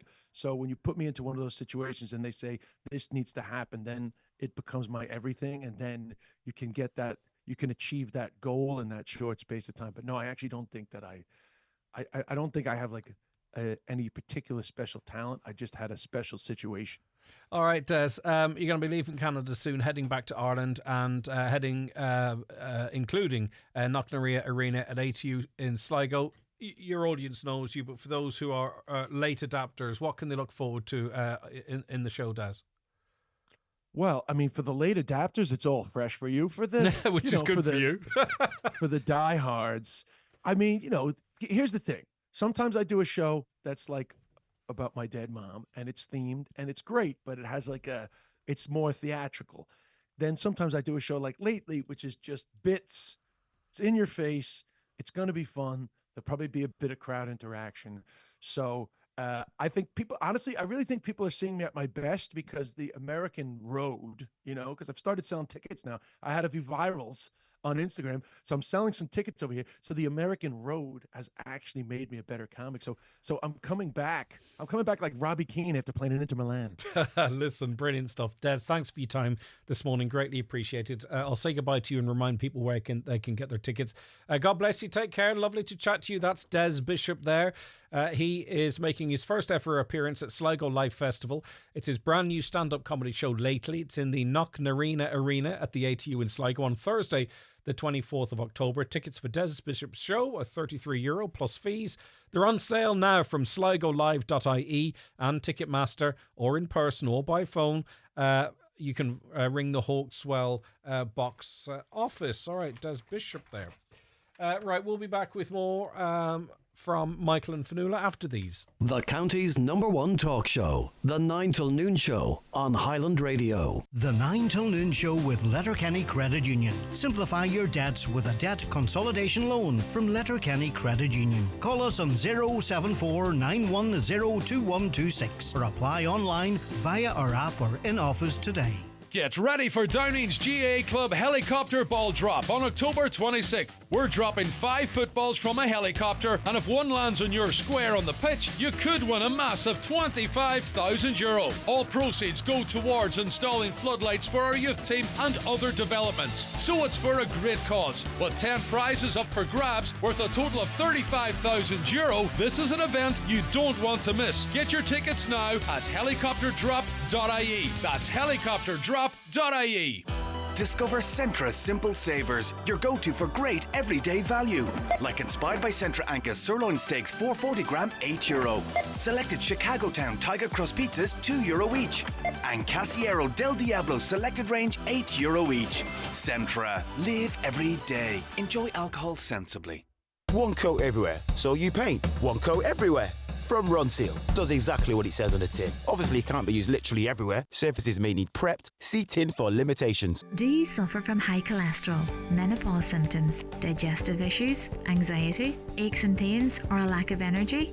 The highly trained team at the Natural Way Letterkenny can provide advice on natural remedies for a number of individual health issues. The Natural Way also has its own brand of herbal treatments to help fight fatigue, relieve digestive discomfort, maintain a healthy immune system, and alleviate common menopause symptoms. The Natural Way at Letterkenny Shopping Centre, your one-stop health shop. Brian McCormick, Sports and Leisure, supporting you with the right footwear. Hoka Trainers. Have you tried the Hoka Sensation yet? Hoka provides comfort, support and shock absorption, which makes them a good choice for frequent runners and walkers, or anyone whose job requires standing for the majority of the day. For support or pronation, try the Arari 6. For maximum cushioning, try Hoka Bondi 8. Check in store or shop online at bmcsports.ie. Step into our safe size experience at Brian McCormick Sports. Highland Radio Time Checks brought to you by EirGrid, the operator and developer of Ireland's electricity grid. EirGrid, powering up communities, powering up Ireland. The time is... It is 26 minutes past 11. Thanks to Des Bishop for coming on the show there. Michael and Fanula, by the way, just to wrap up Slow Horses, full marks, I take it from both of you, yeah? 10 out of 10. Yeah, okay. Yeah, 10 out of 10. Very good. Troy Gallagher's in London. He messaged in, morning, just listening to Highland and the team chat about Slow Horses. Slow Horses London scenes are filmed mainly in my ward, Bunhill, and I get requests for approval for filming and road closures for filming and special letters to residents for the scenes where shots and trauma scenes are filmed. I can confirm requests have been made for filming of season 5. Little bit of local diaspora connection with Slow Horses, and the cast are so polite with crew and residents. So our own councillor Troy Gallagher over there is our inside man on the whole situation, confirming there. Plans for season 5 are if afoot. I was him, I would hold them over a barrel and I would insist that I get like a part. cameo or some sort of a part. They have to find a way to get Troy into it. It'd be amazing. Okay, Troy in Slow Horses. All right. And one of them married. Michael's very upset because the guy that plays River married was to be Michael's girlfriend. No, not true. Whose name I've actually forgotten. Saoirse Ronan. He hasn't, has he? No. Broken Politics, Broken Politicians, Broken Politics. Yes. It's a podcast you've been listening to. Yes, it is actually. And I'll tell you Let's try and avoid the controversy of... I know, that was brilliant. Of the that was brilliant. In fairness, I thought you were going to come to blows. I was It going was to have to brilliant. separate you. It was brilliant. It was referenced last week as well, actually, it? by one of the... Yeah, it was Kevin, I think. Can we do a 2 for 1? Because Broken Politicians... You do a 3 for 1. Well, I like a thank 2 for, you very but I much. like a 2 for. Broken Politicians, Broken Politics is a BBC podcast that I listen to, and Nastiness is an RTE podcast I listen to. They cover the same ground. In fact, the BBC one inspired the RTE one, I think. Basically, what it looks at, the BBC one, to take it first, looks at the mental health crisis in British politics at the moment. Amongst politicians? Amongst politicians. Looking at the stresses they're under. I have to bite my tongue here.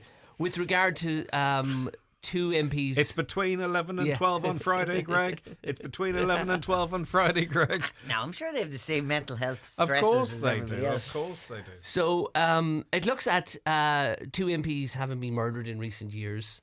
It looks at the increasing level of death threats. It looks at the increasing amount of money being spent on police protection.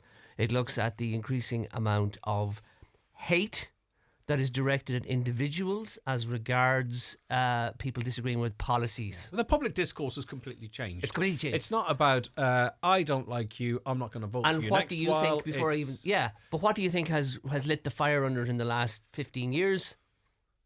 Social media. Yeah, Social of media. course. Yeah, well, Social everyone media's has an opinion now yeah. and has a platform to express it. Don't Yeah. they? So basically, the BBC podcast, which is very good, looks at things from the mental health point of view, looks at the lack of support. There's no support for politicians. There's no the support. problem when there are podcasts like this, and Fanuta quite rightly pointed out, all of these people are human beings. Mm-hmm. All of these people have the same, issues that many of us face.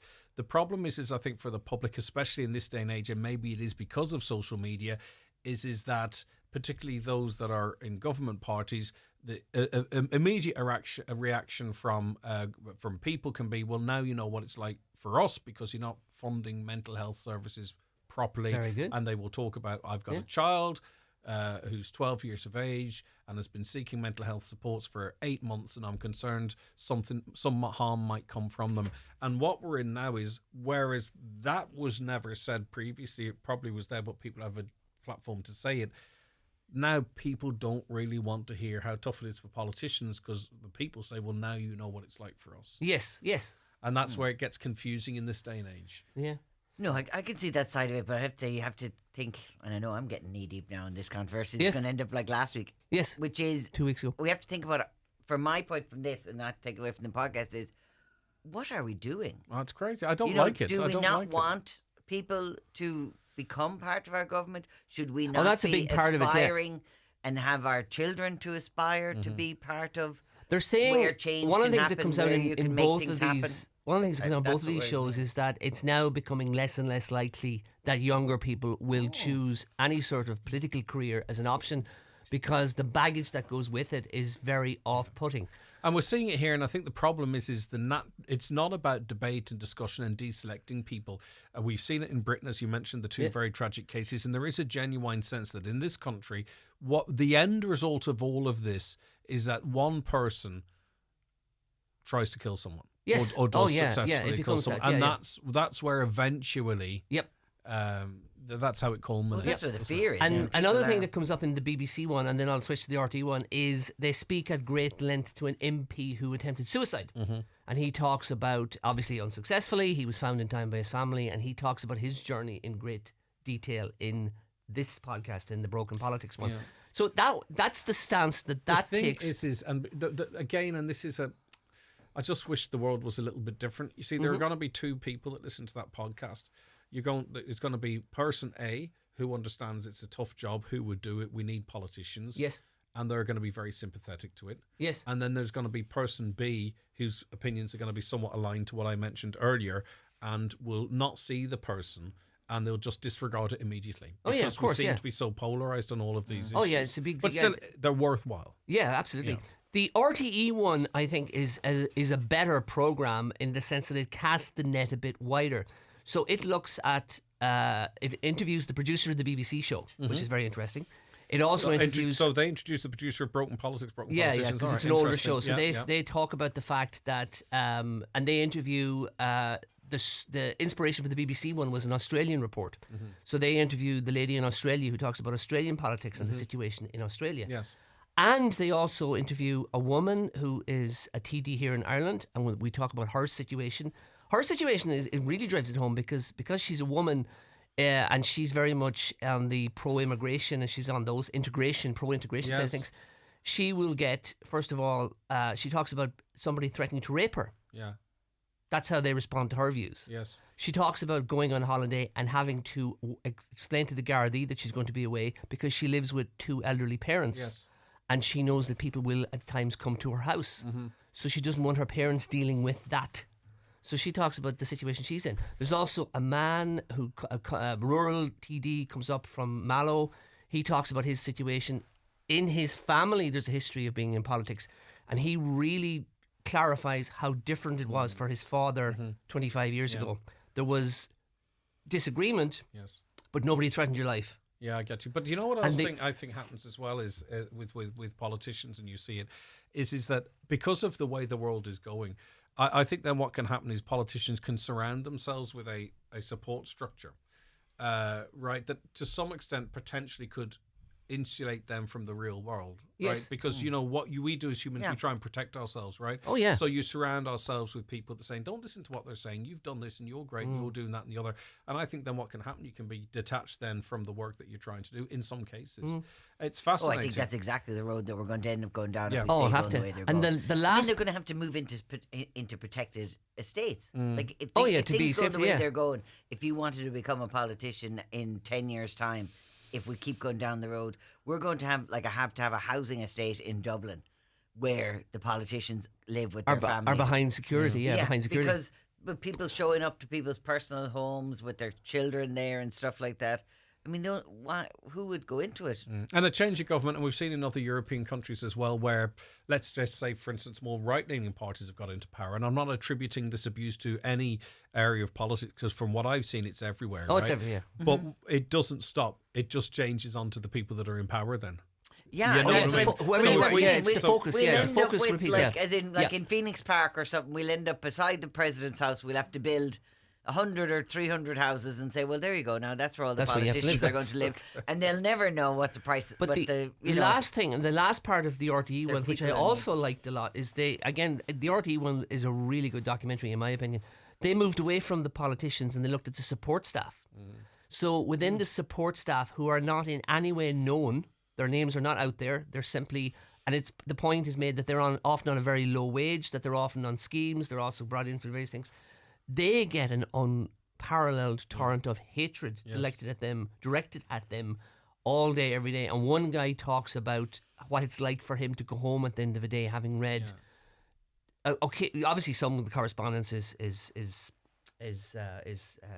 well mannered. Yeah, but a lot of it is absolutely hate-filled. Some would say it would never match the experience of the public, and it's a circular thing. So in relation to having listened to both of these, did it? I mean, obviously it entertained you, not but serious subject matter, but it kept you engaged. Yeah, right? It totally engaged me. But did it change your view in any way whatsoever, or did it confirm any particular bias that you already had? It confirmed. That's a great question, Greg. It confirmed my bias as regards the impact social media is having and the age we live in. And one last point I will make about that came up in the RT one was the people. It was the guy from Mallow said that a letter would have been sent into a TD years ago, and people would wait a few days to hear back.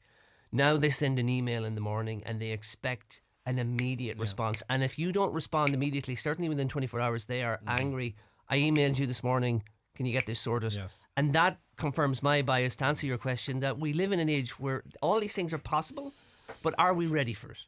Yeah, I don't know. It's fascinating, and it opens up questions and conversations, and would make for a good podcast of our own, potentially. Exactly. And both of these are on Spotify. One's on the RT website as well. One's on the BBC website, and they're good, smart. Okay, and I think the one thing, and this can be anything, TV, music, or current affairs, is to get yourself into an echo chamber. It's terrible because firstly it's kind of boring.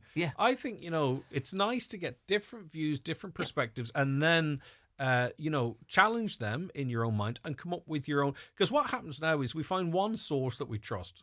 Right, that's what often happens. We find one source that we trust, and all the information is filtered through that person. That means that everything that person say is gospel. Yes, but that person is putting everything out right, and then they say even if it's not true, it's something that needs to be looked at. Do you know what I mean? So it's all fascinating. It's all covered in Nastiness from RTE. It's a podcast, and Broken Politicians, Broken Politics, also a podcast, and sparks an interesting conversation about where we are going to go, and are we looking at political communities because it's just not safe to do it in the wider democracy is community. Under threat. They actually say democracy as we know it, but then others would say, the democracy that runs the world the way it wants to be run is under threat. Oh, and yeah, here we, Surely all sides have to agree that it's under threat. In the sense of, I appreciate that people have different stances on what democracy means and should mean. But if we reach a point, I mean, I was listening to, even Mary Lou was on, who is often, her party, as we say as a whole, has sometimes been accused of being some of the people that are rocking up to people's houses and that kind of thing that they can have. So but even she was on talking about how awful it is for them, for their families, for their young people that they're trying to get into it. That the impact is across the board, and I think surely, regardless of what side you're on, you have to think this is going to be negative for it's on social issues as well. I was watching a video of a 14-year-old girl in America. Not getting into this conversation, but she was speaking. She spoke out publicly because she was running in a race and she came second behind, as she described him, a biological boy, a transgender athlete, right? And she spoke out and she says, "Look, it's not fair. I've trained all my life, and but that's not the conversation we're having here. But it's actually any public speaking at all because her and her family, of course, have been effectively chased out of their house, death threats and all that type of stuff. So rather than saying, right, that's a point of view, discuss. Yeah. Yeah, it's instantly that they've suffered threats and intimidation, and they had to move out of their house for a while. So it's not even politics, actually. Yeah. It's if you stick your head above the parapet on anything. The idea that you could disagree with someone and not have them run them out of town, seems to be like old hat now. You have to run them out of town, or you're not disagreeing with them. And that comes up. They talk about in the RT one about the olden days of the politicians speaking after mass. And there'd be debate and there'd be the opposition. But in the absence, but it wasn't a personal attack. In the absence of discourse, conversation, meeting of minds, you are heading towards dictatorship in one form or other. Of course, yeah. Because that would be the. It's fascinating. And yes, go ahead. Yeah, go on. no, I was going to say, and it's horrendous that, again, take it right back to the start of that RT one, that if you were going on holiday, you'd have to alert the Gardaí that your elderly parents would be alone for a week. And you were afraid someone might come to the house and be aggressive with your parents. What's it got to do do with them? Yeah, what's it got to do with your parents? Exactly. All right, brilliant stuff. That's Nastiness podcast and Broken Politicians, Broken Politics, both listened to this week by Michael Leddy, writer and director. We're going to be back with another review from Fanula after we take this break. The 9 till noon show is brought to you by Letterkenny Credit Union. Digital loans now available. Apply online or via our app today and get your loan transferred directly to your current account. Discover the hidden gem of Letterkenny, La Papa Kitchen and Coffee House, where you can indulge with friends in delicious Buddha bowls, pastas, light bites and organic coffee. There's something for everyone to enjoy. Remember the name, La Papa, located next to KO Fitness and McGinley's Furniture on the Joe Boner Road. Open 7 days a week. If you're looking for a competitive insurance quote, contact Hickey Clark and Langan Insurance Brokers in Letterkenny. Home, car or van insurance, farm, commercial or public liability insurance. They compare quotes from all the leading insurers so you get a great price. Call Hickey Clark and Langan on 91 26688 or call into the office at Ballymacool, Letterkenny. Hickey Clark and Langan General Insurances Limited, trading as Hickey Clark and Langan, is regulated by the Central Bank of Ireland.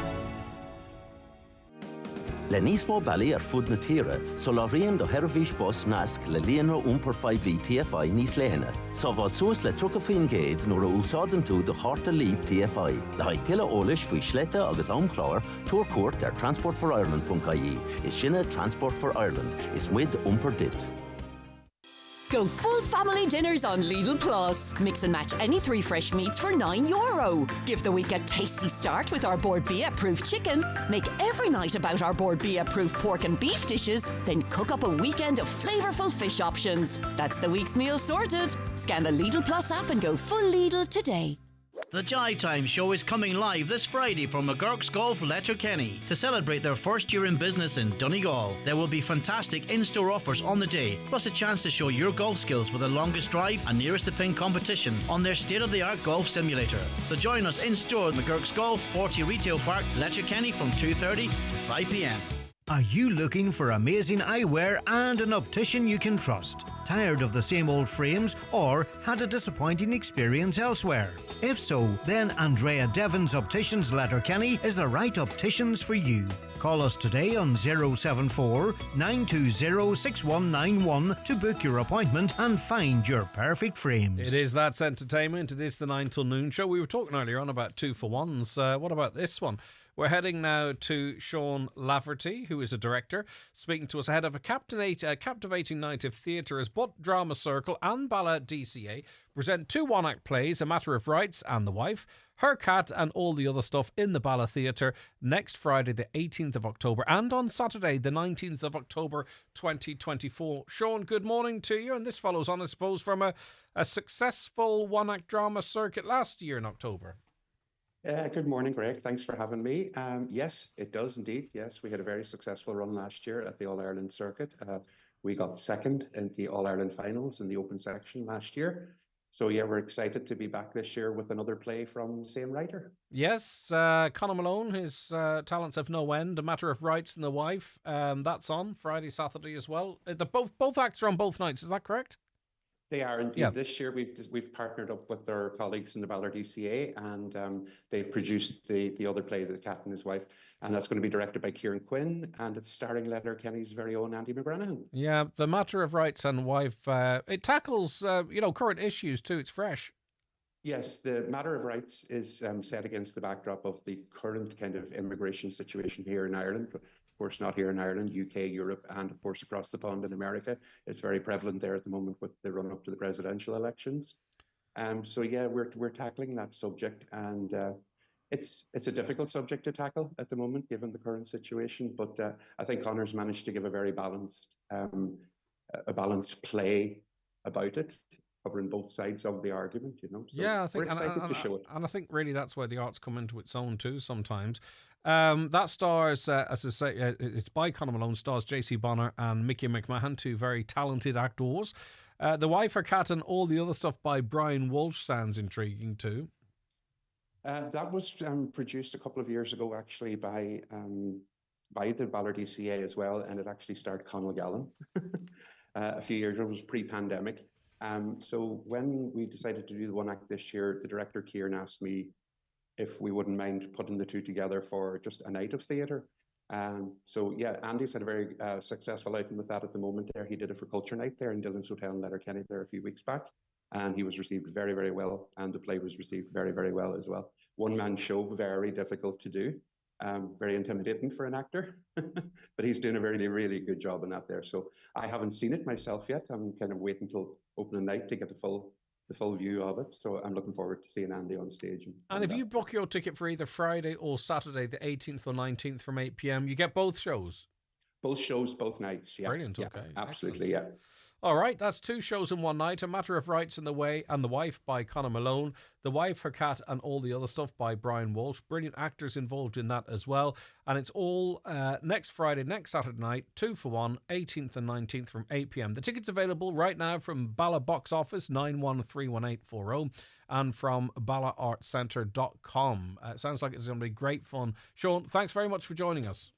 Thank you for having me. I really appreciate it. Okay, we're going to clear the decks, take our penultimate break, and we're back with Fionnuala and Michael. The 9 till noon show is brought to you by Letterkenny Credit Union, with monster loans available up to €60,000 for all occasions. Visit letterkennycu.ie. Evolve Clothing Big 16th birthday sale is on this weekend. Big discounts and special offers throughout the store. A massive thank you to all our customers. Happy birthday sale now on at evolveclothing.com and in store at Letterkenny Retail Park. The effects of personal debt problems often go beyond just financial. What we don't want to face can cause us to unravel. Stress eats at you, relationships unwind. It can feel like life's falling apart. But support is available. Get back on track with the Insolvency Service of Ireland, an independent organisation that helps untangle personal debt problems. See backontrack.ie. Supported by the Government of Ireland. Celebrate Oktoberfest at Easy Living Furniture with incredible savings on dining, sofas, mattresses and accessories. These deals are only here for Oktoberfest. When they're gone, at Easy Living Furniture, Crescent Link Retail Park, Derry, Londonderry, or online at easylivingfurniture.co.uk. Mirror, mirror on the wall, Easy Living has it all. Easy Living Furniture, luxury furnishings, affordable luxury. Don't miss Michael English's Dancing Weekend at the Abbey Hotel, Donegal Town from the 18th of October to the 20th. Friday it's Michael English and Johnny Brady. Saturday Michael English and Declan Ernie. And Sunday afternoon dancing to Michael English. Friday and Saturday entries €20. Sunday afternoon €15. For more see michaelenglish.ie. Keep out the cold, cold, cold. And ring Fleming for their full range of garage doors, agri doors, insulated doors, milking parlour doors. Fleming, 91 48 234. Thinking of upgrading your car? Don't miss out on the iMotors 251 sales event. Pre-order your brand new 251 Kia with us and be in with a chance to win €10,000 cash if you pre-order before December 23rd, as one lucky customer will win this amazing prize. Visit iMotors from October 17th to the 20th. Highland Radio weather updates with McElhinney's. If you haven't started using the McElhinney's Layaway Club, it's not too late. Spread the cost of Christmas with designer gifts for the whole family. Available by phone or in store at McElhinney's Ballybuffet. So the rest of the day, mainly dry with limited sunny spells, isolated showers around 2, temperatures 9 to 13 degrees in light to moderate southwest, all variable winds. And woke up this morning and it was dark. But also that nice autumnal feel. You know, the Christmas where you were almost like, shall I get the hat? I was at home last night and the electricity went off. I know it did. Everybody in Letterkenny should know. The electricity went off 15,000 for about, people. I'm lucky now, probably was about 3/4 of an hour. But I was about to ring my mummy to come get me. It was just starting to get cold. I was halfway through cooking the dinner. I was like, okay, this is not working out for me. If they'd me, I'd be like, please don't leave me alone with my thoughts. Please don't leave me alone with my thoughts. The Wi-Fi wasn't working properly. I was like, oh God, this is a disaster. Yeah, because some of the, because it started out, I think, in Glenveigh.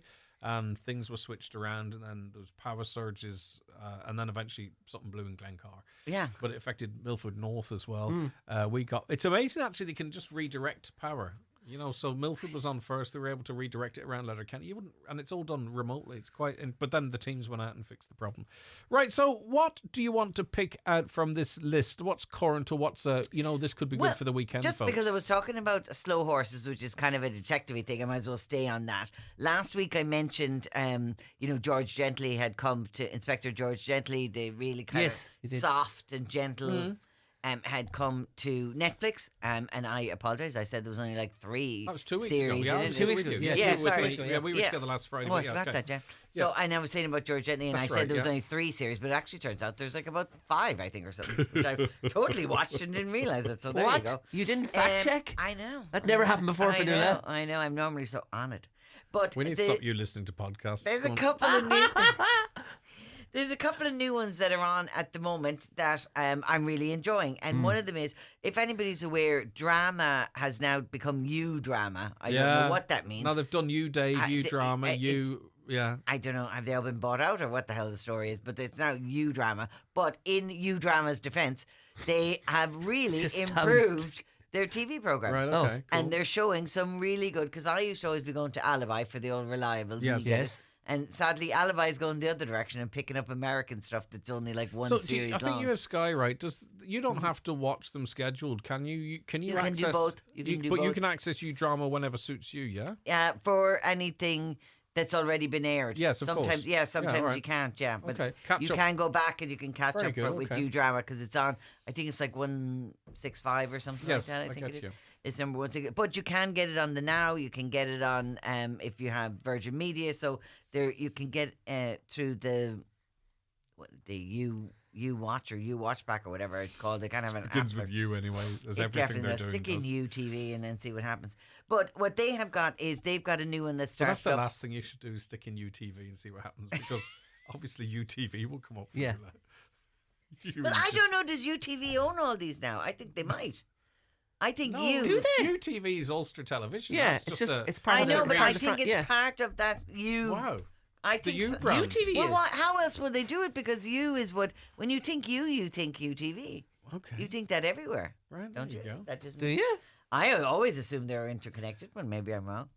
But anyway, back on to what I was saying. Be that as it may. There are 2 things that are on. They have started to do a lot of very kind of soft detective programs in that kind of a George Gently, in that sort of a Vera, in that kind of a feel for it. And some of them are great, some of them are terrible. But there's one that's going on now. It's been going on for the last couple of years, I think. And now there's another series that will be starting soon. But it's the Chelsea Detective. I've heard of this. Yeah, so the Chelsea Detective, and it's literally just a detective series set in Chelsea. Wow, Shocker. I could put that together and never seen an episode. And but Adrian Scarborough, who I cannot tell you exactly what he's been in. Chelsea Detective. He's in Chelsea Detective. But he's in, and actually he was in Gavin and Stacey. He was the neighbour next door, Pam's next door neighbour's husband. But if you look him up, you will think, oh my God, I've seen this man in so many things. What's his name again? Adrian Scarborough. Okay, go ahead, yeah. And he's in so much stuff. But he's very good in it. He plays kind of the lead detective, and so far in every series that they've had, he's had a new sidekick. In this second series that's on at the moment, there's a young Irish girl that's playing his sidekick in it, and she's very good in it. It's over two shows, so it's an hour and a half and an hour and a half. But it's done over 2 nights. Dalgleish. Dalgleish is okay. So it's done the same way that's the way Gently was done and that kind of thing as well. So it's done over the 2 shows. They're an hour and a half each. They're very entertaining. You'll definitely stay with them, and they're just kind of, you're not going to get caught with the gore and that kind of thing. But the actual mysteries and that kind of thing are a little bit. Will keep you entertained and will keep you thinking. There's a lot of characters in it, and also you do get kind of bits of insights into his life and that kind of thing as well. So it's an The Chelsea Detective. The Chelsea Detective, Okay, and it's on New Drama. It's a good one to check out. They're re-showing all of Silent Witness. They're re-showing a lot. If you're into those kind of shows, there's a lot of good shows that are coming up on that. And the other one then is on BBC, which is Ludwig, which Michael recommended to me last week, and I spent the whole week scouring it, trying to find it, and lovely. BBC have started it again at the beginning, so you can still watch it. And it's Ludwig with David Mitchell and Anna Maxwell Martin. People again may not. I like David Mitchell. Oh, he's so good in it. So good, yeah. And Anna Maxwell Martin, people may not recognise her name, but again, you see her, you're going to know her straight away. And she was in Motherland. She was one of the leads in that Motherland that came out a while ago on Netflix. But again, she's that. Even her voice, if you heard her speak, you'd be like, "Oh God, yeah, I've seen her in loads of stuff." She's been in loads of different things, and it's very good. It's based on the fact that. She's you've just seen she's her in Line of everything. Duty and yes, she's just been very distinctive. Yeah, she's one of these English actresses that just kind of shows up all over. Code 404, the Stephen Graham show about the cop who's going to be augmented. She was the wife. Right. Okay. So what channel's that on? That one is on BBC, and it's called. It's called Ludwig, and it's loosely based. It's based around the idea that David Mitchell is a twin, and that one of his twin, he is the nerdy, crosswordy one. Okay. And he's posing as his brother, the detective. Just a quick message to say the entertainment section on Friday's great. Really good TV recommendations. Watch The Split under your recommendations, and it was great. Thanks. Lovely. Thanks for the feedback. Excellent. Michael, you're busy this weekend. I'm in 20 busy. seconds. 20 seconds. What are you doing? Tomorrow night, there's 3 one-act plays in On Green and Theatre. Tickets are selling out. I directed one of the plays. It's not your debut, is it? No. It's my Donegal debut as a director. Right, okay, yeah, I directed before, but not here. And you got 3 different shows on the one night in On Green, and I know that's this weekend. So it's tomorrow night. Effectively, you can get 5 shows over 2 weekends. I know. In 2 great. We are theatres. blessed. Brilliant. Seriously, being serious. That is an sounds amazing. Fantastic. Yeah, it's fantastic. Listen, Michael, thank you. I love the way all of a sudden you're serious when it's something you're talking about that you're interested in. Anyway, listen, that's besides the point. Fanula Rabbit, thank you very much indeed. Michael Leddy, thank you so very much indeed, and a big thank you to all of you for listening. Thanks so much for your support. It's greatly appreciated. Have a